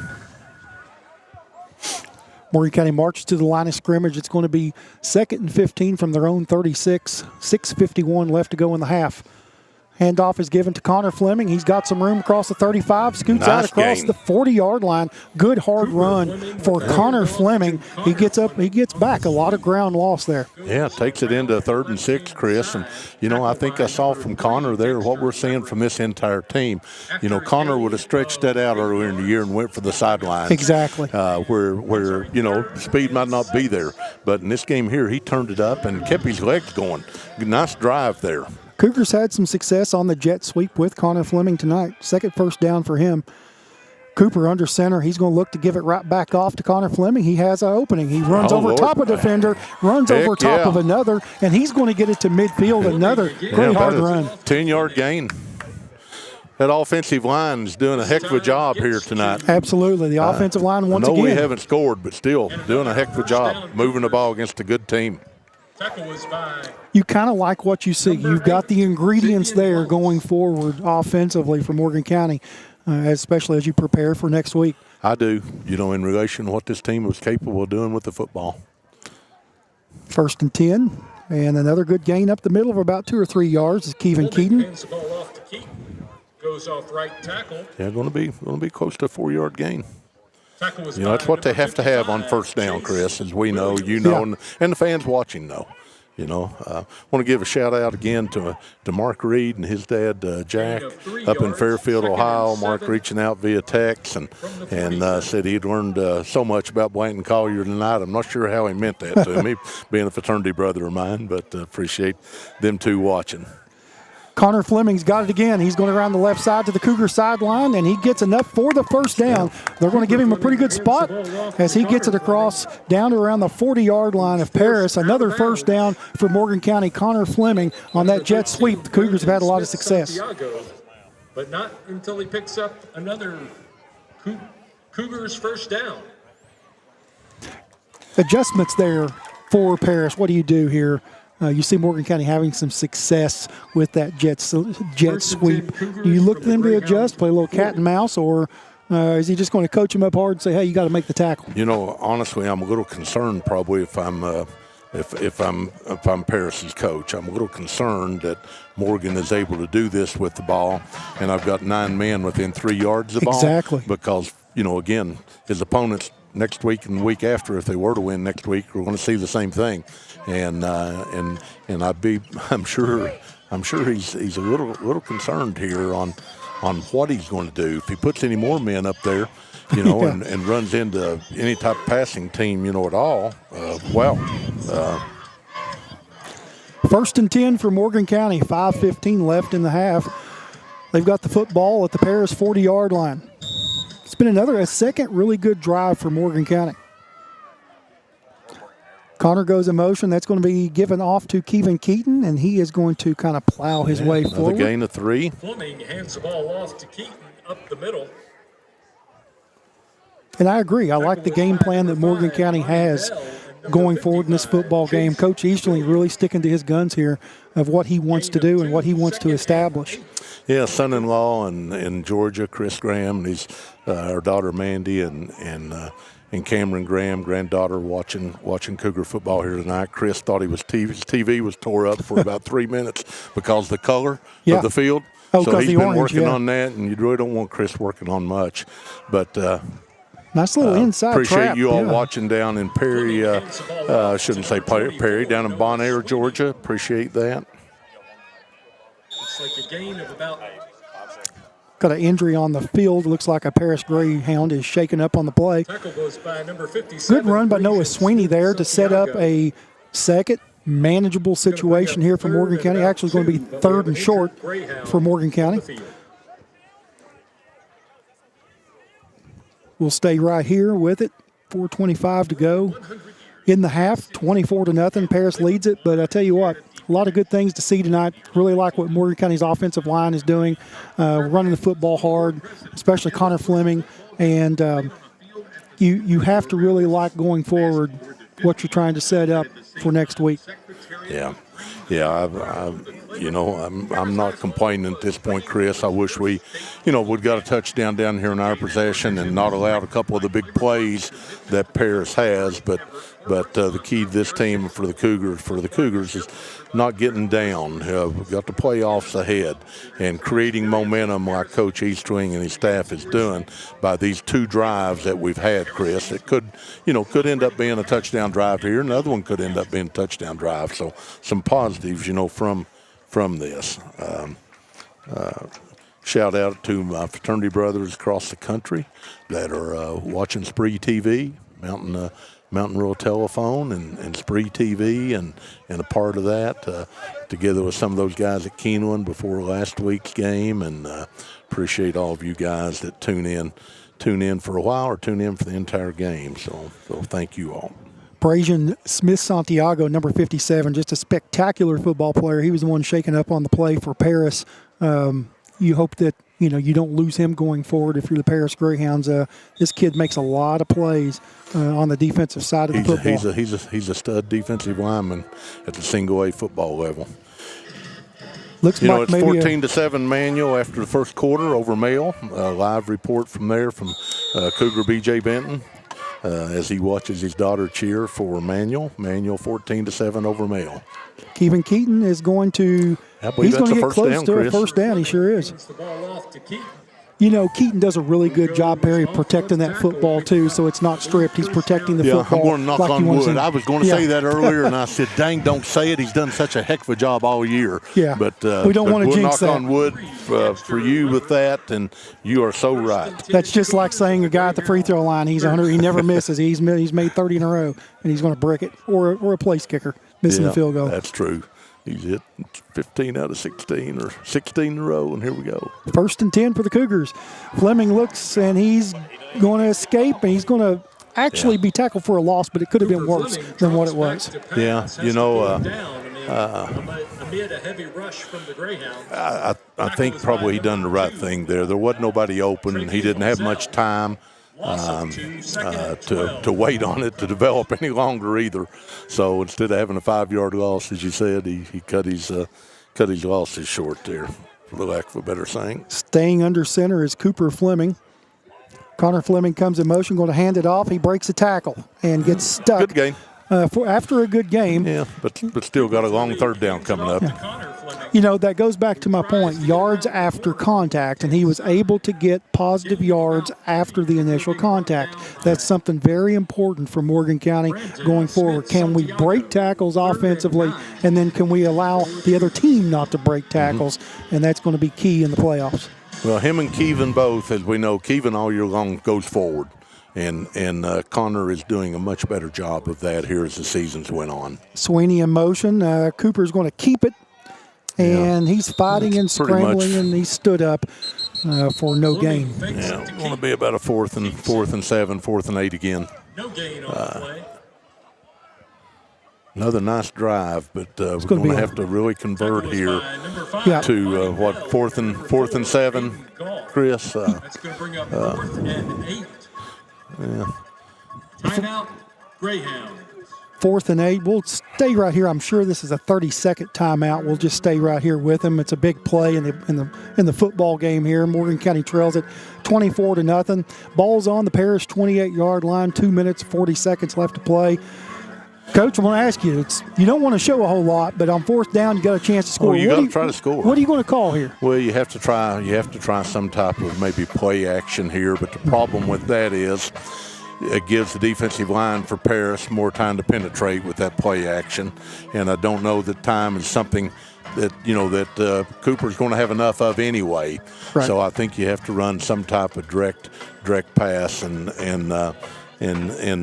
whether it's out in the flats, whether it's down the middle, but I almost think the opening for Morgan on this play will be down the middle on the pass play. Run a guy out here to the flats, spread him out a little bit, but hit the guy going down the middle. He's going to play action, and Cooper's going to keep it. Cut it. He breaks almost. He's not going to get the first down. Couple yards short. Yeah, about 3 yards short. But Chris, that's what I've been talking about the whole game. Mm-hmm. That play right there, even though he didn't get the first down, that is a play against Walton Verona that he would get maybe another 3 or 4 yards. And practicing that play in a live setting is so important for next week's playoff game. So important for next week's playoff game. I mean, against 5 weeks ago, that play there wouldn't have got us 3 yards. Absolutely. You're right. Would not have got us 3 yards. That's the growth of this football team, right? Or against Iroquois, would not have. But tonight, good 7-yard gain. Turner backs. He's going to swing it out wide. He's got Bell. He's got some room. He's making the man miss. He's got space. He's out across the 40, where he's finally brought down about the 43-yard line. Monty Bell. I mean, that's a guy that you really, it's like you want to kind of shadow him, but how do you? It's athlete versus athlete. Yeah. This kid can make a man miss. We don't have no athletes going to cover him with or without the ball, 2-minute offense here for Coach Dane Dameron. He's going to look to try to strike here before the half. He's going to throw back across against the grain. Yeah, it's going to be a yard short. That's going to be. Boy, terrible mark. Ooh. Well, thankfully, the guy on our side marked it. Yeah, he did. The guy on the other side did. was running. Watch him. He's trying to move the first down marker. Yeah, why are they moving the marker? That's not a first down, yeah. Thankfully, he got overruled. 2nd and short. Cougar 47-yard line. Turner back to pass. He's got, looks like could have been a hold there. Yep. Going to get away with it. He's going to keep it, and he's going to scoot his way out of bounds just across the 45. Got a first down. First down for Paris. Gets to the 44-yard line of the Cougars. It would be huge here for Morgan County to have a stand, okay? Yeah. I know when you say, well, they're down 24-0, what difference make? Well, it makes a lot of difference. Makes a big difference towards the momentum for the Cougars coming out of this game. Makes a big difference going in at halftime, having a stop. So we'll see what happens here. 1st and 10 for Paris at the Morgan County 44-yard line. Turner back in the gun. He's got, of course, Matty Bell, playmaker for Paris in the backfield. He's looking in pass protection. And Turner's got a lot of room on the right side. He's across the 40 to the 35, maybe inside to the 34-yard line for picking up another first down with 1:31 left to play in the half. Yeah, bunch of time left. Bunch of time. I think Paris has used one timeout, I think, this half. Looks like you went out of bounds after a gain. They've got one timeout left, according to the scoreboard. Great looking scoreboard and video board here at Paris. That's just absolute gorgeous scoreboard. Able to do a lot of hype videos on different things. We'll get a chance to, our camera crew, to kind of pan that after a while and take a look at that. Second down, they marked him just short of the first down. There's going to be probably a procedure penalty. And come on, that's intercepted. Intercepted by Morgan County. Don't clip. Good job by our guy. He's looking. Brett Potter. He has got the interception, and he gets his way, and 3 Paris offensive players collide and knock each other out at about the 31-yard line, making the tackle. I believe Brett Potter was on the pick. That was a penalty. Should be on Paris. We probably want to decline that, if that is on the Greyhounds. There's 4 flags here. You know, I got a feeling this here could be after the play late hit personal on foul. Morgan, but they could be all the same. But I just got a feeling this might be a late lick on illegal shift on Paris. That penalty is declined. Personal foul. Targeting on Morgan County. We should keep the football here on the change of possession. An illegal shift against the Greyhounds. And we have an illegal blindside block. So it's going to be Morgan County football on the interception, but it's going to be backed up on the targeting hit or personal foul hit. Yeah, wasn't a good play on Morgan County. No. Again, they've really not made many errors the last 2 weeks, and they've had 2 penalties tonight that have been unlike how they've been playing. That one there just wasn't called for. The play was essentially over. And, you know, you can't do those things. You can't do that as you prepare for a playoff game. You can't do that and win a game against a better team than you're playing, such as Paris. Morgan County will take over with 1:16 left to play from their own 16-yard line. You probably look to try to, see what you get first or second down. Paris only has 1 timeout left. We'll see what happens here. Fleming under center. He's going to give it to Keaton. He's got a hole. He gets outside to the 19, about to the 20-yard line. 5-yard gain. Yep. Let the clock roll a little bit. I'm interested to see if Paris were to call a timeout, but they're not going to. 4 yards. 2nd and 7 for the Cougars. This guy and I differ a little bit. He sees 3 yards gain, and I see a 4-yard gain. I like your eyesight a lot better because I think it is a 4-yard gain. I believe he's called a few too many games. Way too many games for Paris. 45 seconds left here to play in the half. Kevin Keaton is hit and dropped. I think we missed a Fleming hands the ball off to Keaton. Missed a block there. We could have got a block, a little bit better block. I think he had some room to kind of burst through there, maybe get a first down. Cougars, I don't think, have to really snap this football. Maybe not. Maybe get one more snap off before the half. Cougars should get the football to start the second. Yeah, I think they'll run a play or two just again, Chris, just to practice you to do what they're doing. He's got Connor Fleming, and he's going to have a first, and he fumbles. And that's I think we got it back. And that's what you don't want to happen. Exactly. Cooper Fleming hands the ball off to Connor Fleming, who goes around the right-hand side. It's going to be a fumble, and that's going to be a 10 seconds. turnover. Had it knocked away by the Greyhounds. So they could have 2 plays here. The one thing that you did not want to happen was a turnover right before the half because you get the football to start the second half. Cougars have been winning the turnover battles, but that's a cost. It could be a costly. We'll see if it is or not. Probably time for 2 plays here for Paris. Also get to save their timeout, so we're probably going to get 2 plays regardless. 2 anyway. plays max. 2 plays max. Hopefully they'll need both of them and come away with nothing.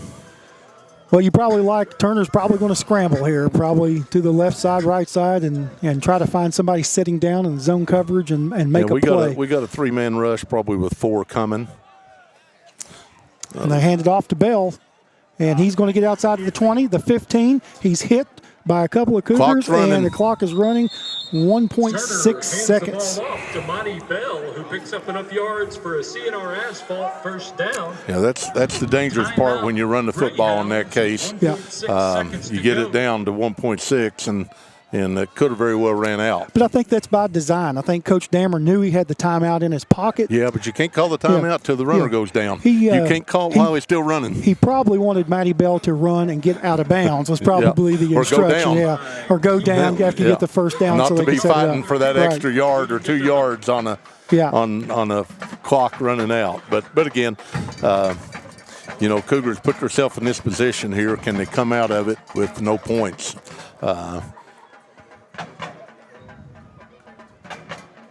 Very important for Morgan County. You want to try to keep them out of the end zone. 24-0 right now currently, but you get the football to start the third quarter. And Morgan County has sustained some really pretty good drives in this football game. They've just not found the end zone. It's interesting, both teams with about 31. Cougars started out about 35 players. They've got about 27 dressed tonight. Several obviously hurt with their jerseys on the sidelines, and kind of similar to Paris when you look at their numbers also. They started out with 31 players on the season, and they're down to about 26. 20, 27, 28, 29, counting kids on the sidelines that are injured. Seasons take their toll. Here we go, Chris. Here we go. Last play of the half. Turner, and that's probably going to be a timeout. I think Morgan County's going to talk it over. Timeout, Cougars. Coach Jeff Brown and his defense getting them situated based on the lineup, I think, that East Carter put out there. East Carter.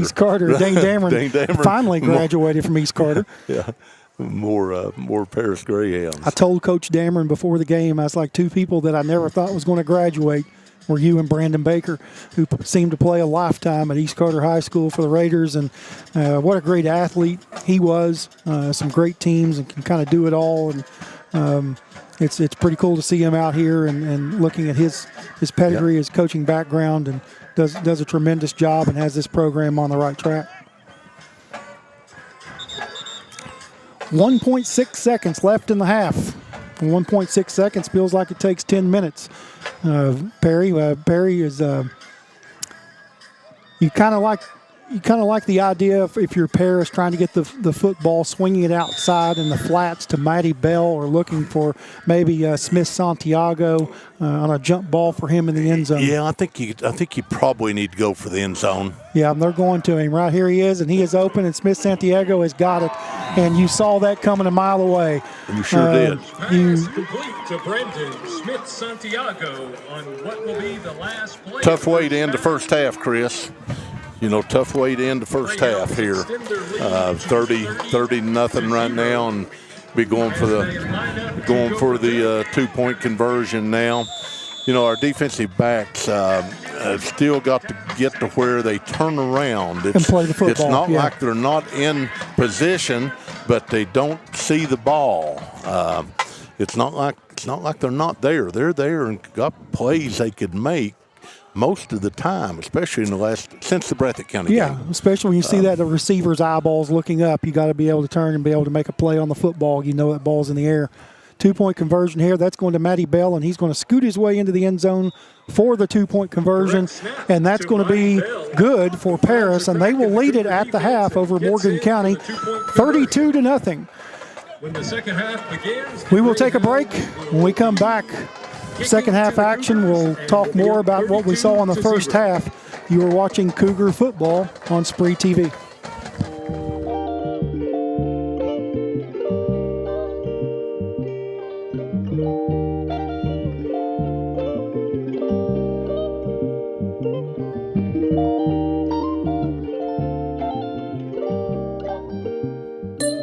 Hey, are you stuck with a carrier that doesn't get you? Yeah, we get it. So at Appalachian Wireless, switching is easy and way more rewarding. With our promotions, you can port your number, grab incredible savings, and enjoy a service that feels a little bit more like home. Plus, we've got the latest devices and a team that's here just for you. So why settle? Visit us online or stop by one of our many retail locations today to see why we're the region's best network. Because we are you, we are Appalachian Wireless. Stanford Builders is the area's best general contracting and paving company, serving you since 1965. We are family owned and operated and ready to meet your needs. Our experienced staff has the expertise to do the job right, no matter the size. We offer commercial and residential paving without the hassle of a big contractor. We also now offer dirt work services. Call us today for your free estimate. Standing Builders is a proud supporter of local high school sports. Good luck to all athletes this season. Hi, I'm Brock Littrell, President of Commercial Bank of West Liberty. For more than 100 years, we prided ourselves on treating our customers like family. The technologies we offer afford you the ability to bank with us from anywhere. Hi, I'm Angie Pendergrass. I'm the CFO of Commercial Bank, and we are constantly looking for new technologies to improve our efficiencies and our bottom line, but more importantly, it allows us to spend more time with our customers. Hi, I'm Howard Elam, CEO of Commercial Bank. I'd like to thank you for trusting us with your banking needs. Hi, this is John Eisen. When you're looking for insurance coverage, you want three things: competitive rates, expert advice, and fast, friendly service. At Eisen Insurance Agency, you'll find all three. We are locally owned and operated, and all of our agents are licensed. We offer all types of insurance, from auto and home to business and farm, and even life insurance. Give us a try and you'll see why for over 45 years, so many of your friends, family, and neighbors trust Eisen Insurance to be their insurance agency. You can have full control of your network with MRTC Total Command. This feature enhances your internet experience right at your fingertips. Worry less about online threats with included virus protection. Choose the sites your children visit and limit their screen time with parental control features. Manage smart devices at the touch of a button. You get all this for just $9.95. Plus, we will upgrade your router at no extra cost. Now that's Wi-Fi Advantage.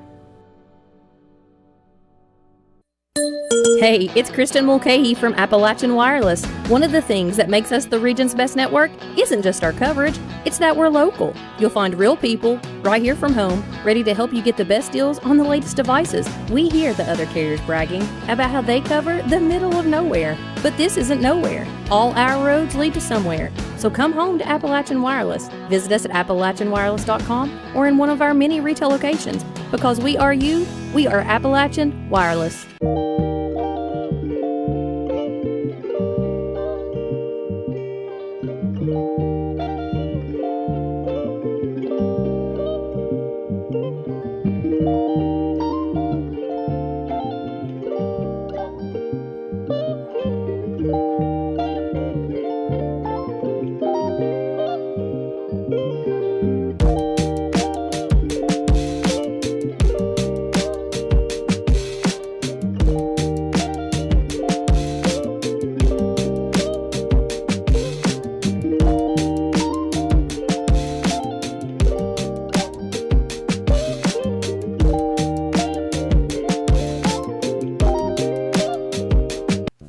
Hi, this is John Eisen. When you're looking for insurance coverage, you want three things: competitive rates, expert advice, and fast, friendly service.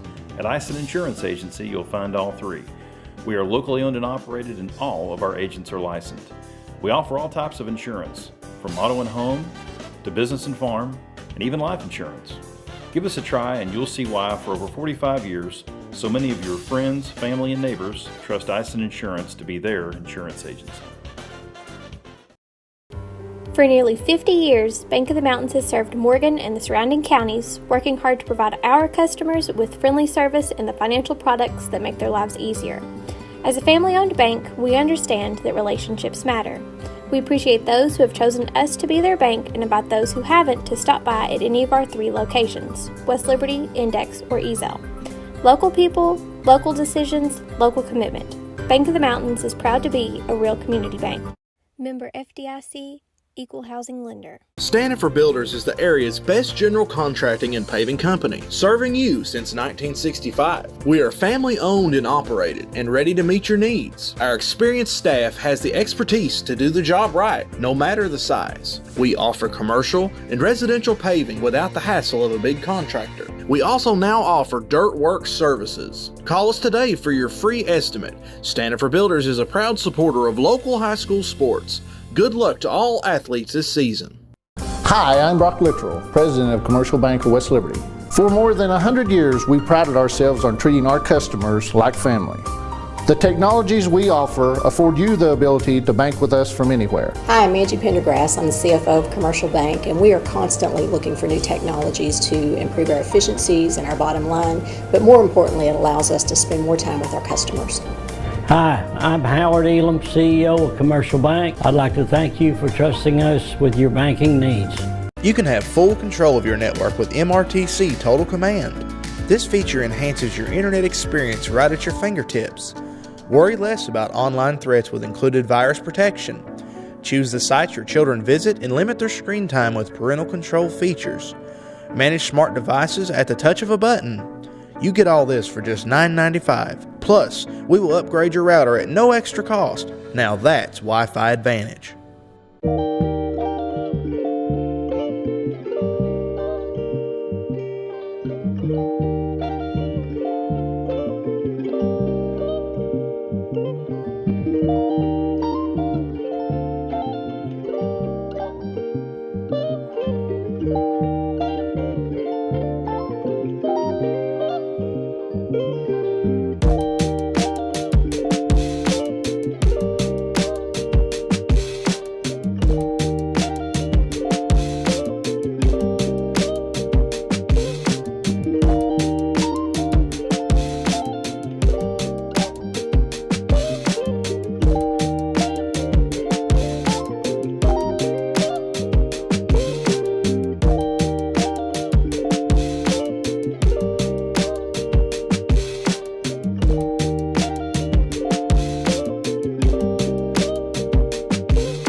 Chris Trusty, Perry Allen back here at the half. We're about 5 minutes away from the second half opening up.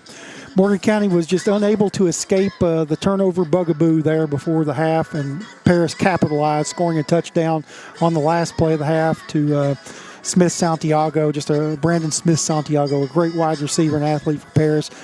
What's Morgan County got to do here? They get the football to start the third quarter, Perry. What are you looking to do if you're Coach Easterling in the second half?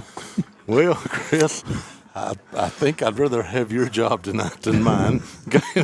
analyze. Ask the question and they give the answer. But you can reverse the roles and ask me any question you want. But in all honesty, and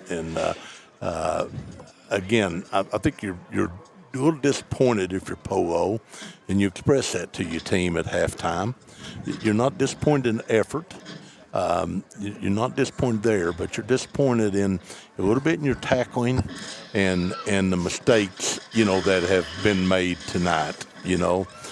Fumble, crucial fumble, and a couple of penalties that were not in play penalties, right. Not penalties that were of, any type of in play thing. So you're a little disappointed there, but I think also you've got plenty really to build on. You can say, gosh, you've moved them up and down the field here, and I know that's a little bit of an exaggeration, but that's part of the momentum part, and part of being a positive thinker, as Coach Easterling is. You've moved up and down the field 20-20, and they have 2 times.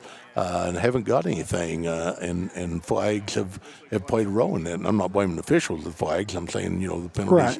Right. You can't have penalties then. You can't have fumbles then. You can't do those things. So I think they build off that. They also, just talk about the positives. There's been some defensive stands, and if I'm Coach Easterling, I want to say, some of this we probably can't stop. Their athletes are faster than our athletes, okay, and that's where we're at with this. And there's nothing, I can't put 15 guys on the field, and you all just keep playing as hard as you can play. Play hard. Keep doing what we ask you to do. Keep doing what we ask you to do, and that will pay off during this game later.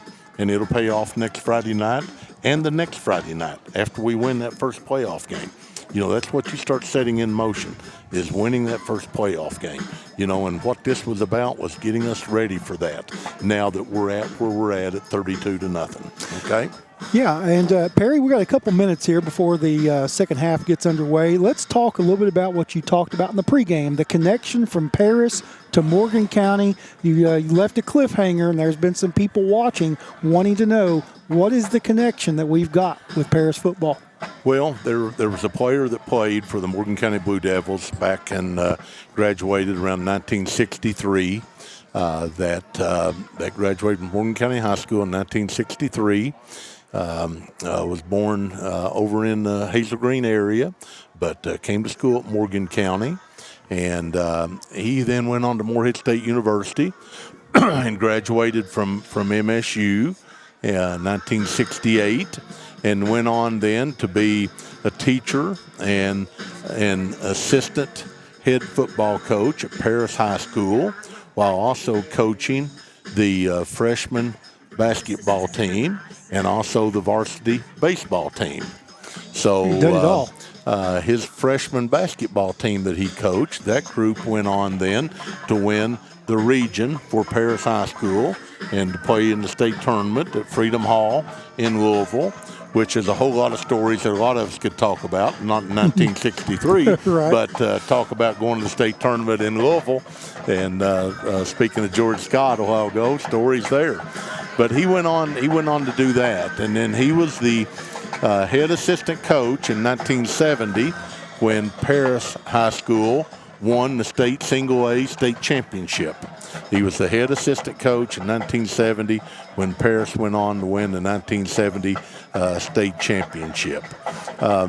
This guy went on then to stop teaching, and him and his brother and also another gentleman from West Liberty opened up a farm implement dealership in Flemingsburg, Kentucky, and moved to Flemingsburg and was very successful there before selling out the implement dealership and then just managing Rose Cattle Farm in Fleming County. So he married. This is a heck of a biography, by the way. He married his friend's sister from West Liberty. Friend's sister. Well, let me make sure I'm saying this right. Let me back off that a second there, and I'll have to get this straight. But his name His name was Freddie Rose. Okay? Freddie Rose. And Freddie Rose, running back, linebacker for Morgan County, 1963, and a heck of a player for the Cougars back in those days. And also another a friend of his from Morgan County at the same time, Doug Norsworthy. The Norsworthy name, a lot of you people older, obviously, my age and definitely and older, would remember that name. His dad was what we always knew him as, was Brother Norsworthy, Methodist minister at the Methodist Church. Okay. And they went on then to coach together and own the farm implement dealership together. And the entire works in Paris, Kentucky, before going on then to Flemingsburg to do other things in their life. Fred passed away, and he's survived by his wife Vicki Lynn Jones, but that is the connection to Paris football and connection to a state championship. Now, one of the great stories about Freddie Rose as an assistant coach was the head coach was Homer Goins, not Homer Rice, but Homer Goins. So Freddie was known for giving great motivational speeches for the game, just telling the players, you got to win this for yourself. You got to win this for your mommy and daddy. You got to win this for the grandparents, for the triple grandparents that's been dead 38 years. You got to win this game for them. And said Freddie would cry. So they were playing Nicholas County on a Friday night, and Freddie went to Coach Homer Goins, said, which speech do you want me to give tonight? And said, do you want me to cry tonight or not cry tonight? and Homer Goins looked at him and said, Freddie, we're playing Nicholas County tonight. Said, save your crying speech till before the game next week, when we take on a better opponent at that time. He said, there's no need for the crying speech tonight. We got Richmond Madison next week, and we need to save that big speech for them. So shout outs to Freddie Rose and the Doug Norsworthy and their families for helping Paris football and Morgan County Blue Devil football all along the way. Great stuff there, Perry. I tell you what, you absolutely can break it down and give the viewers back home and people watching a who's who of Morgan County football and any historical connection. We're about ready to kick it off here in the second half. Noah Sweeney and Alex Lee are back deep for Morgan County. Paris set to kick it off, leading 32-0. 12 minutes to go left in this third quarter. 24 minutes left in the regular season. Squib down, and that's going to go. And what a perfectly placed football, because that thing was not going to go out of bounds. It was going to stop right there at about the 15-yard line. So Paris gets a break. Yeah, Paris had some good wins on their schedule this year. They have a good win over Nicholas County. Nicholas County, the only loss they have was to Paris. They also got a good win over Williamsburg this year. Williamsburg, had some star players back in the day. Andy Lee from Williamsburg, I went to college with at Moorhead, fraternity brother. And then a Bowen, that star running back, that played about the time younger brother Bill played, and they played Williamsburg. So some good wins on their schedule, and a tough loss to Raceland. Connor Fleming is going to take that jet sweep, and he's going to get some nice yardage on first down. A gain of about 8 yards for Connor Fleming. So a good first down pickup for Morgan County. Yeah, good blocking on the outside there, Chris. Very good.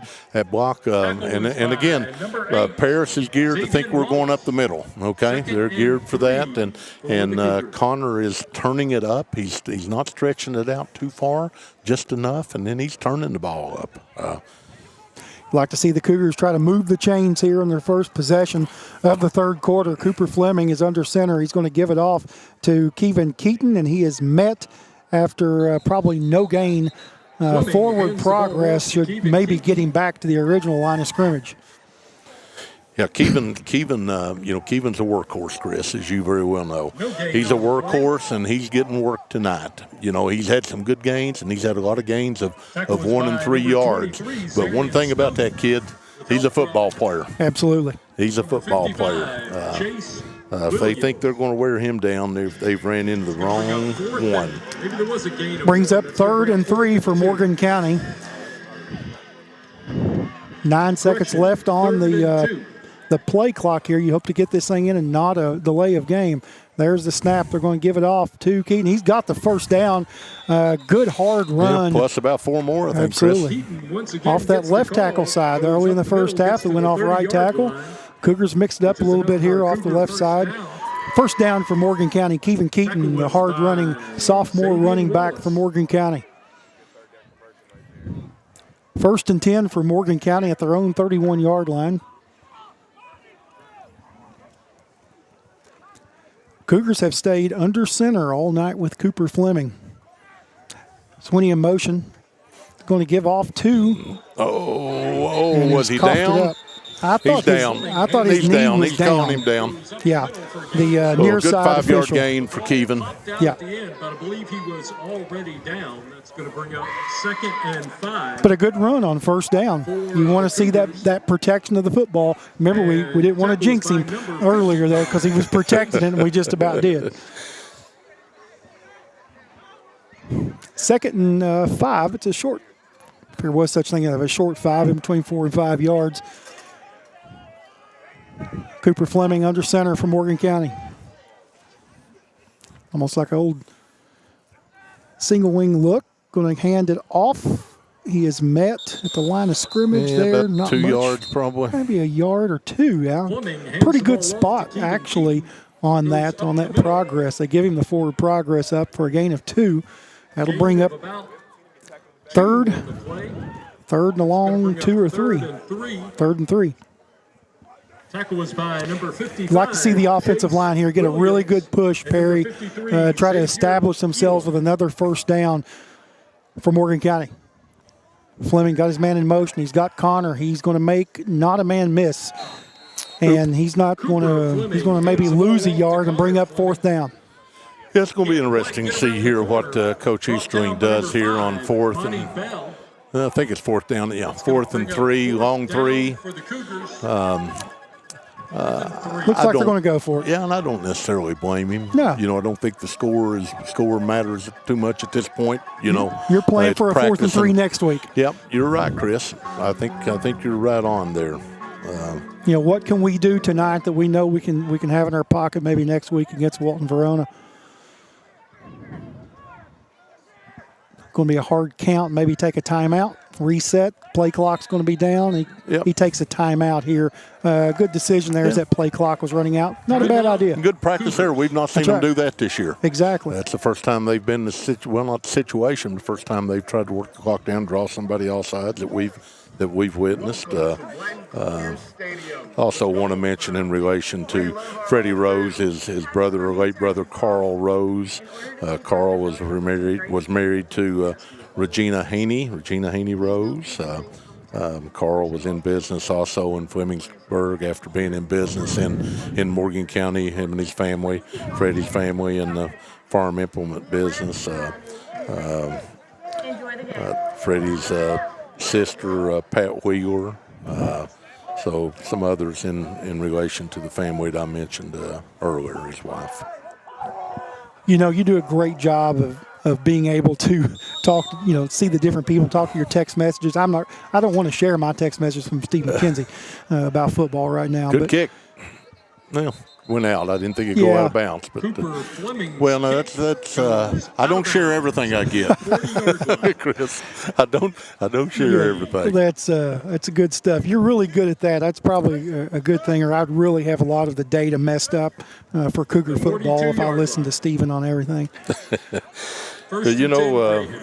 Chris, I had a good Sunday afternoon. Took my bird dogs out for the first time this fall, getting them ready for season. I'm a big quail hunter, and got 3 bird dogs, Cap, Tater, and King, and took them out and worked them a little and start working them more as quail season starts coming in different states out west. I always look forward to doing that so much, and so something I enjoy in the fall on top of just being outdoors. Paris, Asa Barron, number 21. Yeah. What a nice tackle there. About a 2-yard loss. Yeah. Loss of 2 on the play. Tackle behind the line by number 21. Chris, we have the state KHSAA playoffs championships coming up at Commonwealth Stadium, Kroger Field here soon, and the Friday of the state championships be single A at noon, double A at 4 o'clock, and 4A at 8 o'clock. So again, single A at noon, double A at 4, 4A at 8 o'clock Friday night for the state championships. And that is going to be Bell. He is squirming his way inside the 50-yard line into Morgan County territory. Monty Bell, just such a great athlete, making people miss. What a great playmaker he is. Speaking of state football championships, I got to give a hat tip to my first cousin, Keith Henry. He's going to be calling his 8th state championship football game. What a great honor for Keith, a long career in football officiating. Just got notified. Hat tip to Keith Henry, a former Eazell High School graduate. Yeah, very good basketball player at Eazell back in the day, and I think you said he didn't pass it often. He never passed. But you know, that's the way you score. I think having the ball in your hands so you let go of it. His assist statistics are right up there with Brian Evans and Mikey Day. And that's going to be number 2. That's going to be Travion Mizell, and he is going to get a first down and more. He's well deep into the Cougar territory. Travion Mizell is going to get it down around the 25-yard line, and the Greyhounds are threatening once again. Yeah, if you've never been to the state KHSAA state football championships, I encourage you to try it and go once. You know, catch a couple of games on one day. On Saturday will be the 12 of the noon game will be 3A. 4 o'clock will be the 6A, and 8 o'clock that evening will be the 5A. So, again, Friday, single A at noon, double A, which Morgan County's in, is at 4, and then 8 o'clock is 4A, Friday, Saturday. Paris, like I said, Perry, they are threatening, and Guy Turner is going to swing it out. He's got Smith Santiago. He makes a man miss. He's not going to hurdle this defender. He's going to try to run over top of Brett Potter on the tackle. And Potter hung right in there. He sure did. Brett Potter really stuck it in there to Smith Santiago. Made a really nice tackle by the junior, number 3, Brett Potter. Number 3, very, very happy to see that. There wasn't no back down from Potter. Well, you didn't expect anything less. You know he was going to stick his nose in there and be tough because I played with a Denzel Potter back in the day, as did my brother Hank. And Denzel was a magistrate for years in Morgan County and passed away at a young age. But quite a good offensive tackle for the Blue Devils and Cougars. 5:33 left in the third period, 32-0. Little shovel pass there from Turner. Yeah, and they're going to give him the touchdown. And I'm going to tell you, that's the first time all year that was a holding call. Well, sorry to holler into the microphone. I'm not used. I'm still not used after a full season of having it, but that was a definite hold there. And the ref standing watching it. That's the first time all year I think we've done a broadcast where we've kind of did the referee and they missed one there. Cummins touchdown. Well, you know, we care. That's right. Same as the players. They care. It's 38-0. They cared at 32-0, and we care. You know, they're playing hard. They haven't quit, and they're not going to quit. That's something they've already proved to me, that this team will play and continue to play. They might get beat by a better team, but they're not going to quit. Going to try the extra point here for Paris.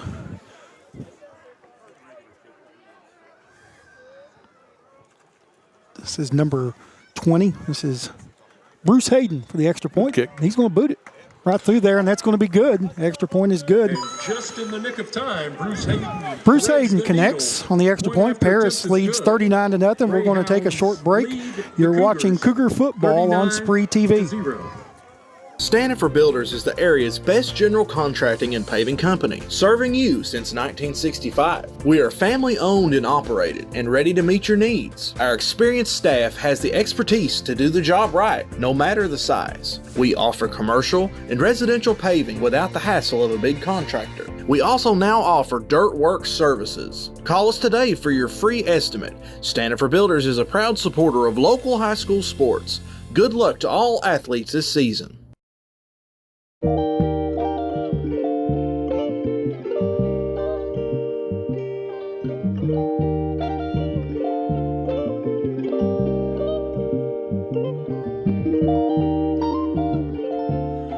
Chris Trusty, Perry Allen back here. Paris High School, the Greyhounds lead it 39-0 over Morgan County. A running clock now. Once you eclipse the 35-point lead mark in high school football in Kentucky, it becomes a running clock. And unless Morgan County were to score and go below the 35-point threshold, it'll be a running clock throughout. Hopefully the Cougars can kind of get some momentum. Like I said, they've had some good drives. You want to see them capitalize and put it in the end zone. The kick down is going to squib around the 20. It's going to be picked up by Kevin Keaton. He's got hog-tied.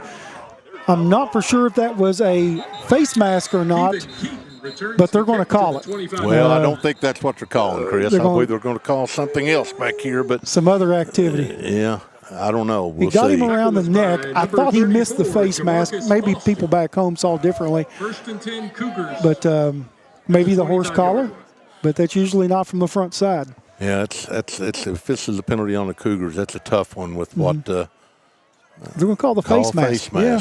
Huh. Like I said, I didn't see the face mask. I saw him get around, which I thought was the neck or just above the shoulder pads. But I don't know if that's a personal foul, just doing that, or not. It just it probably looked worse than it was. Yeah, it probably felt worse to Kevin. Right. Well, not to Kevin, but to a normal person. Right. We'll take it, though. Kevin's a tough dog.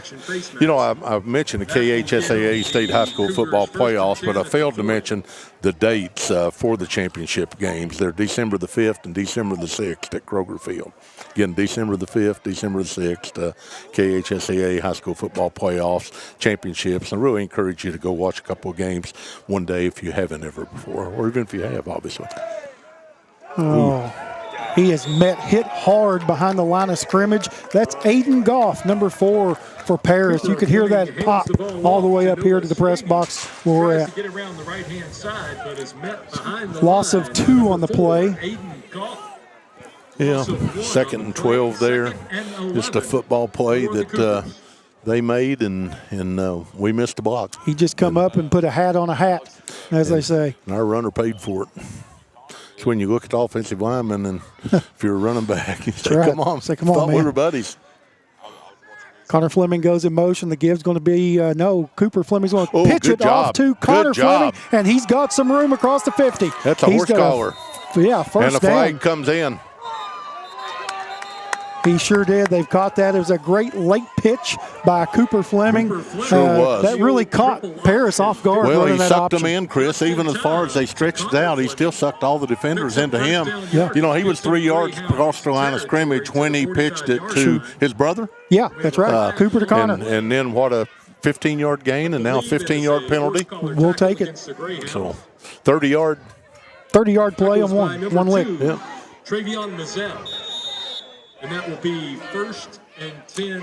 I'm not sure. They spot the football at the Paris 30-yard line. It'll be 1st and 10 for Morgan County from there. So we've been here 3 times, Chris. We've got down to the 20, I think, once, 3 times. So it'd be so important for these kids to be able to get a touchdown out of this drive.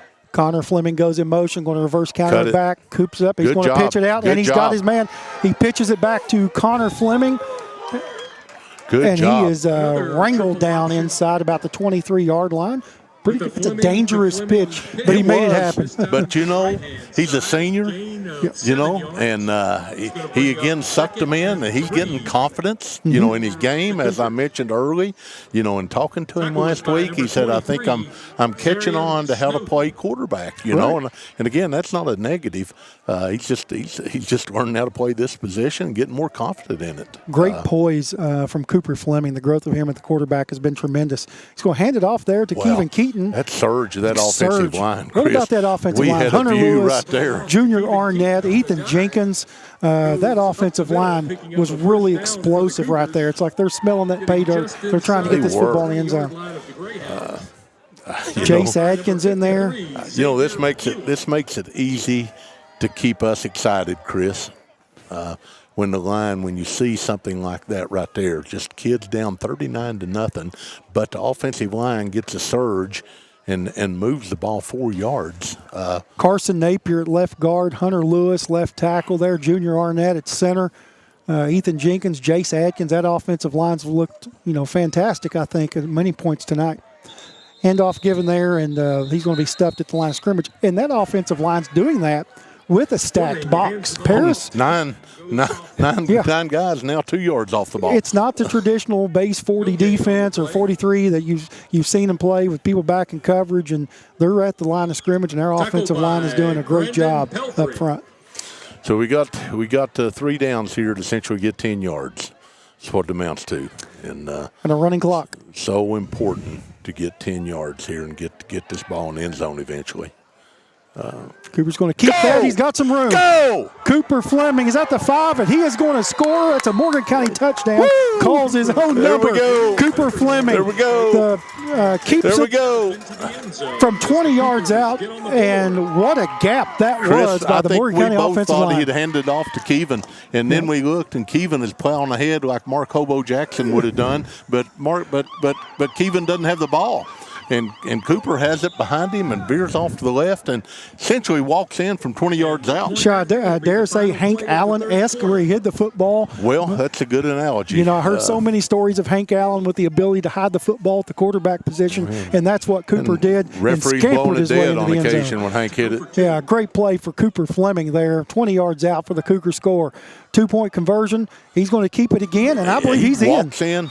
He goes down, but he's a good job. He's Cougars. In there. Cooper Fleming, the 6'4", 195-pound senior quarterback for Morgan County. The growth of him in the last few weeks, Perry. You playing that quarterback position, you got a chance to talk with him. Man, you called it on the drive over here, talking about Cooper and his growth as a player. Yeah, you know, I've seen the growth in him. I never felt the growth in me, but I saw the growth in him, and I wanted to ask him about it, and I loved his answer. You know, just an honest answer, and talking to him, you know, coming off the field last week, along with Carson Napier, who we interviewed before the game last week too, and just. You know, I don't know. It's a great feel around these kids. You talked about it with Mark Easterling out, you know, coach before the game, Chris, when you're out there helping with baseball and getting them going and watching the guys, the football guys down there, and just watching how they like each other and how they're still full of energy and motivated, not just hopping around, but just football energy. It's a good culture with this football team right now, Perry, and you're seeing that. And we want people back home to realize just how close they are, and that's why they played some of their best football at the end of the season. They're leaning on each other and their coaches. They've done a masterful job. Brian Lee, assistant coach, Noah Swinney. We got we've got a lot of great coaches with this bunch and a lot of great kids, and the leadership is really, you're starting to see that excel at the right point of the season. Junior Arnett ready to kick it off. Coaches that care about the players and players that care about the coaches, but the players care about each other too.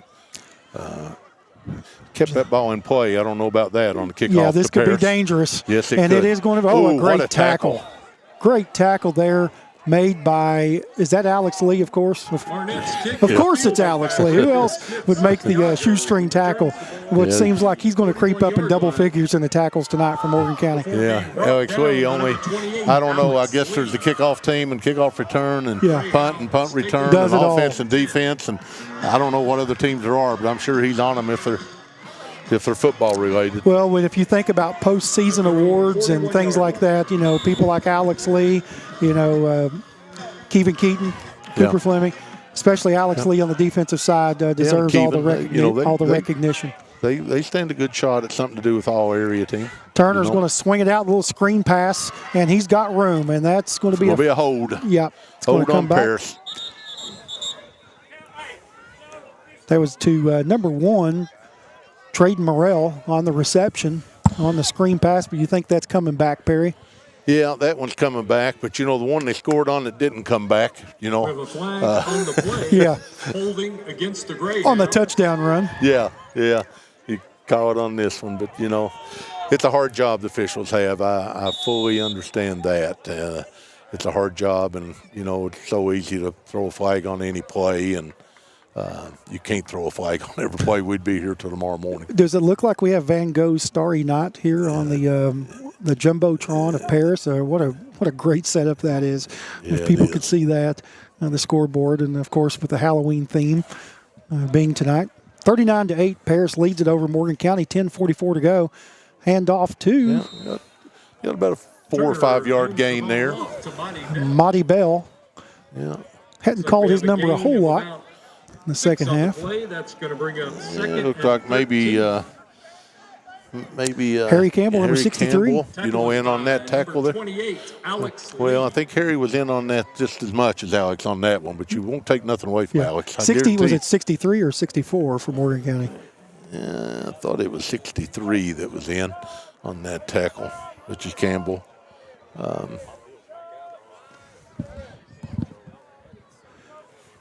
Now, if he's got the football, Alex Lee's going to be part of it. Well, he was showing blitz, and he's coming hard pass to the sideline, Morgan County sideline. That's going to be incomplete. He tried to keep one foot in bounds. Yeah, good to see. The Morgan County could put a good lick on him, knock the ball loose, but he also helped him up. When the Paris kid's hurting some, and he helped him up, and good to see that happen. Good to see Connor. 63 could be Ethan Jenkins. They had a jersey. The number change? They had a jersey switch. So what do you mean? Kind of like when the pro players do it at the end of a game. And they've moved him around to the offensive line, so he's at linebacker. Josh Allen takes his off and gives it to. So even though the KHSAA has one name, I think that's Ethan Jenkins here tonight. I'm getting aggravated with me, Steve McKenzie. I know what you go through. There's the toss. That's going to count as a completed pass. Good job. Good tackle. Defense. Number 2, Travion Mizell. Turner's pass complete to Travion Mizell. I will tell you. Asa Barron in on that tackle. My opinion is Coach Dane Dameron of Paris would honestly tell anybody after this game that we might have beat them 39 or 46-8 or whatever it ends up, but I will tell you, if I'd say Dane Dameron would say this is the hardest hitting team and no quit team that I have ever seen in Morgan County at this stage of the season with their record.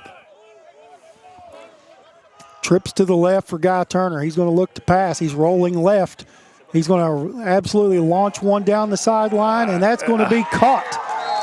What a play. What a great pass. What a great catch. Pass complete to number 1, Traden Yeah. Traden Morrell. Got behind our DB, and I'll tell you, that quarterback threw the ball there close to 50 yards, close to 50-yard throw, and hit him pretty much in stride. Now, again, he got behind our DB. And Caleb Lansaw. Can't let him get back behind you. Yeah, you got to be deep as the deepest, and with that speed, you got to think that way and play deep as the deepest. And unfortunately, he was able to get behind the Cougars. Really hoping we could hold them there and then get the ball back and get a score to end this game, on a touchdown, and still might be able to end it on a touchdown, and we might hold them here. 7:25 left to play. Handoff given, and missed tackle there, and not there. Alex Lee once again to make the play, and Brett Potter come up to kind of clean up the tackle. Yeah, Potter looks like a football player, Chris. He sure does. He's played a good football game. He looks tonight. like a football player. He's not a big kid, but he's a football player, and Hard that's nosed, what matters. He's tough, knows his assignments. He understands the game. Brett Potter, I think, has played really well, especially down the stretch. Made the big interception. His interception earlier put Cougars to the 9 interception mark. That's the most interceptions by a Cougar team in over 12 years. 2 on the season now for Brett Potter. Yeah, guess they're going to call timeout here, Paris, or run the play clock down. Yeah, they're going to run down, call timeout. They're working on stuff too, Perry. We talked about that earlier. Coach Dameron's got some things in these type of situations. What do they want to go to as they look ahead into the playoffs? Yeah, I'd say they won't go to much. I'd say they'll go to something basic here. They'll go to Monty Bell or Smith Santiago. Give the ball to him. We'll hand it to him or we'll throw it to him. Isn't that right? Absolutely. I would. That's for sure. A lot of college head coach jobs, Chris, open. You keep up with that as much as anybody does. With but that last a lot pass of, to Traden Morrell, good wait just a Guy second Turner here. Went over 1,000 yards for the season. Yeah. So a lot of openings, big time openings. LSU, Florida, Penn State, Arkansas, Virginia Tech, Oklahoma State, UCLA, Stanford, Oregon State, Colorado State, where Hal Mummy's son is offensive coordinator, UAB, Kent State. I want to share a funny story. heard the other day about the LSU Florida openings here after they run this play here, be at Paris on the 12-yard line. Perry, I'll tell you what I want to be when I grow up. I want to be a fired college football coach because I want that buyout. Either that or what's the agent that represents all of them? His name? You pay me $50 million to stop working. I'll take it. 6:29 left to play. There's the ball, and the Cougars. Do we have it? Yeah, we got it. And that's a mishandled snap. Think so. No? I thought we should have had that ball. Yeah, I thought Alex Lee was in there on it. He was, along with. By the Cougars. No, we get it. Oh, we did get it. I didn't think they give it to us, but we sure did. We did get it. I got to give them a little credit for being the officials there. Asa Barron.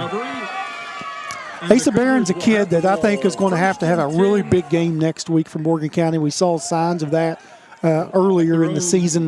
I think it was the Sorghum Bowl. We had 3 tackles for loss in that one. Big play there. Yeah, it was a big play. Big play there's for a Morgan mishap County. on Paris, but we were inside there enough to get the fumble recovery, and great to see. These kids weren't standing for the Cougars. They were running to the ball. Pay attention to this Cougar offensive line, which I think has had an outstanding season. Played well tonight. Fleming gives it off. No, he keeps that one, and I thought he handed that football off at first. Clock is running, 39-8. Paris leads it. 5 minutes and 20 seconds left to play in this one. That is Cooper Fleming on the keeper. Tackle was by number 77, Caden Frazier. Yeah, Paris putting some young kids in here now. Good to see on their part. 5 minutes to go in the game, and about time they do that. I'm not saying smaller kids, but younger kids. They've got a big number 77, a nose guard, and there's a give to Keaton. Explosive first play. Down. Off right tackle. That's going to be a first down. Coming into tonight, I think Kevin Keaton was 36 yards, 37 yards away from 1,000 yards rushing on the season. It's going to be interesting. I don't see the official stats yet, but he should be close to that 1,000-yard mark, which is an impressive accomplishment. Yeah, getting back to those college head coaching job openings, one of the funny stories I read this week. Writer talking about the LSU job by far being the best head coaching job of those open, and somebody saying no, Florida is, and they said no way. He said LSU is by far the best opening available, and the other gentleman, well, what's your argument? And he said, well, here's my argument. Said it took Steve Spurrier and Urban Meyer to win a national championship at Florida. At LSU, it only took Les Miles and Ed Orgeron. Said so a lot of people can coach LSU to a national championship if Les Miles and Ed Orgeron can. Now, on top of that, I saw this week where Ed Orgeron said he's waiting for the call. He's wanting to come back. Yeah, he'd love to crawl back. He said, I've still got a house there. You know, I don't know what that means to anybody, you know, but he says, I want that job and I'll take that job. And I thought, well, sure you will. You know, you got a $15 million buyout the last time. Yeah. You know. And hire him back, fire him again. Get a 31 this for 50 or something. Now, another subplot to that is the governor of Louisiana got involved. And I've been to banking school in LSU for 3 years, and it is a state that it's a state. They do a lot of things there. Not a lot of them they're all good towards football, but right. And sports. But he said the athletic director, Scott Woodward, would not be making the decision on who's going to be the next head football coach at LSU. And he resigned. Okay, so then the next day, Scott Woodward is gone. You know? So I don't think we want Andy Bashir naming our coach. We don't need governors getting involved with college football coaches. We don't need governors doing that, but I do appreciate his enthusiasm for LSU football.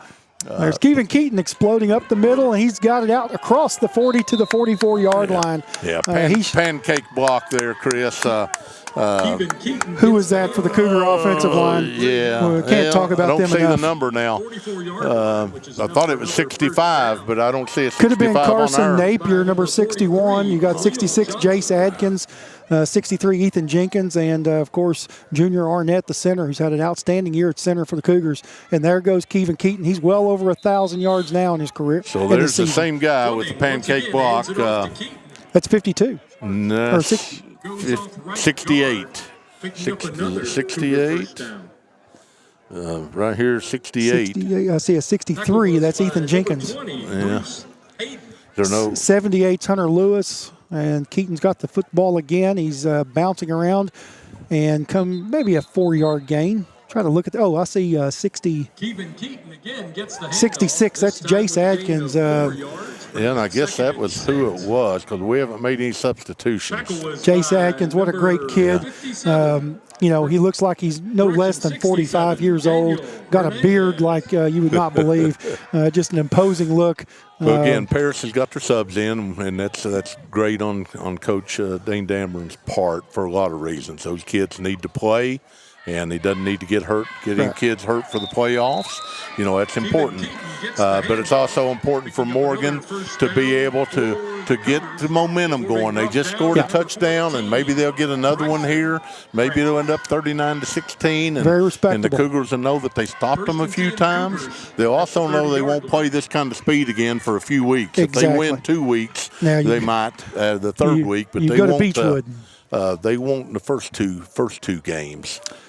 Cougars have it at the Paris 30-yard line, and there goes Keevan Keaton. He's got his head down, and he's going to plow his way across the 25. Let's go ahead. Hurt.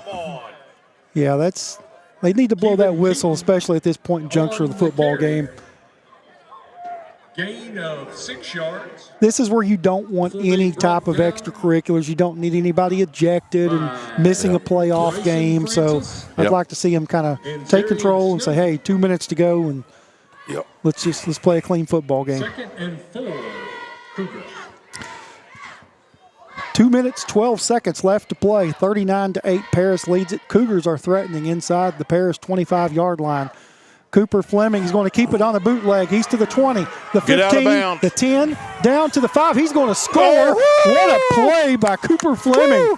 Absolute great athleticism. You think he's going out of bounds. He cuts it up at the 5-yard line, makes a defender miss. A 30-yard touchdown run, Chris. 30-yard touchdown run for Cooper Fleming. A great night. He deserves that for the senior. What he's done and how he's been playing, and the offensive line deserves that. Absolutely. For the job they've done tonight. They've done a heck of a job tonight considering the opponent they're playing, the 11th ranked team in single A football in the state of Kentucky. Cooper Fleming looking for a 2-point conversion here, and he's going to give it off to Keaton. He's going to plow his way. Right behind the big line. He got it. He's in there, I believe, if they give it to him. And we'll get in there and mark the ball. Yeah, that's he had to be in. Hand off to Keevan Keaton. He had to be in. Still. Conversion attempt is no good. Wow. No good because they didn't. Cougars now trail the Greyhounds. They're not going to give it to him. We really thought he was in from up here. That was a 2-point conversion there. And for those of you who have at any rate, 1:52 left to play. The clock is still running, even though it's not a 35-point lead. It's only a 25-point lead, but they got the clock running here at Paris High School, 39-14, where Paris leads it. Have a big round of applause for Bruce. We're going to keep it right here. Perry, minute and a half to go left in the regular season. What's your final thoughts about the Cougars, especially next week matchup with Walton Verona? A couple of things here. One, Chris, again, I want to thank Bill Alverson of Paris, Kentucky, big Paris supporter, for helping Jonathan and us line this up to be able to do this away game for the players and the team and for the fans back home in West Liberty, Morgan County. So thank you, Bill Alverson, the retired great banker from Traditional Bank and great community member here. I think, Chris, the main thing to say about next week is, be honest, I don't know that we knew if there would be a next week, for this team. And we for dang sure didn't know that there would be a home game in the playoffs for this team. So that's number one, about this team. Offensive line coach going out right now out of the box, and they done a heck of a job tonight. So I'm excited about it because they keep getting better. Yeah, it's the final score of a 39-14 here tonight at Blanton Collier Stadium, Chris. But I'm just excited about the progress these kids have made. Absolutely. You know, they're going to leave this program, whether it's next week, week after down the road. Okay, they're going to leave it, and they're going to have a feeling about themselves that they played some good football. They never quit, and they helped this program. Okay, and that's so important because that's one of the things sports is about. Absolutely. You know, is helping you have success. So when you get out in life, you know, you're going to have hard times. You're going to have tough times, but you know how to deal with it because you've done it in sports, okay? Or you've done it in a band or cheerleading, you know, or the speech team, whatever it might be, extracurricular activity, okay? So I'm excited about the Cougars, and it's not just because I'm doing the game, you know, the color with you on TV. Right. I'm just excited about watching them and watching how they play. They just play hard. I'm so excited. I can't wait for next week, and I hope people that are still hanging on to watching this right now watch this football game and watch this team last watch the few weeks. replay, Chris. Watch the replay. We'll go watch it. But get excited. I want everybody in West Liberty and Morgan County to really come out and support next Friday night. The atmosphere, we want it to be electric for Morgan County. I hope that people come out and they tailgate all Friday afternoon and get prepared for what should be a classic against Walton Verona and a chance to do something that's never been done, and that is win a home playoff game in West Liberty, Kentucky. And that would be just an incredible accomplishment that this football program can do going forward. Hat tip to Coach Easterling and his staff for preparing this football team and getting them to this point. We saw a lot of growth from this football team from day one. Perry, it's been an absolute honor and a blast to do this and call these games with you this season. Yeah. Same here, Chris. You know, Walton Verona, you know, is part of Northern Kentucky, obviously, and they play good football in Northern Kentucky. Walton Verona, though, for the viewers out there, is kind of like West Liberty and Index, okay? They're that close together, but they are separate cities, okay? One school, but separate cities, okay?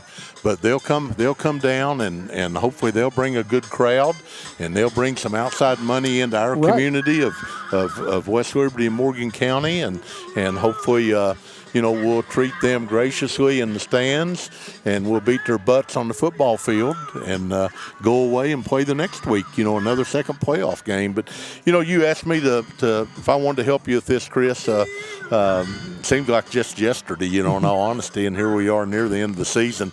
But I told you, give me a day, and the reason I did that, you know, I wanted to make sure I could make the commitment, you know, to doing this, and I'm so glad I, you know, so smart enough to to say yes to you the next day and agree to it, and you know, been working without a contract now for however many games, and you're a holdout, and I really think that's going to continue without a contract, but it's been fun for me, and it's been fun for me to, I don't know, you know, I feel like I'm representing, you know, Blue Devil players and Cougar players and the county, you know, city of West Liberty and the county of Morgan. I feel like I'm representing a lot of people, and also feel like I'm representing my family, you know, that my immediate family and my brothers and my dad and mom and rich tradition of football in the Allen family, absolutely.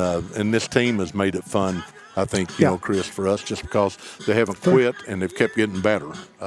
So thank you, and thanks, Jonathan, and Mountain Rural Telephone, Mountain TV, SpreeTV.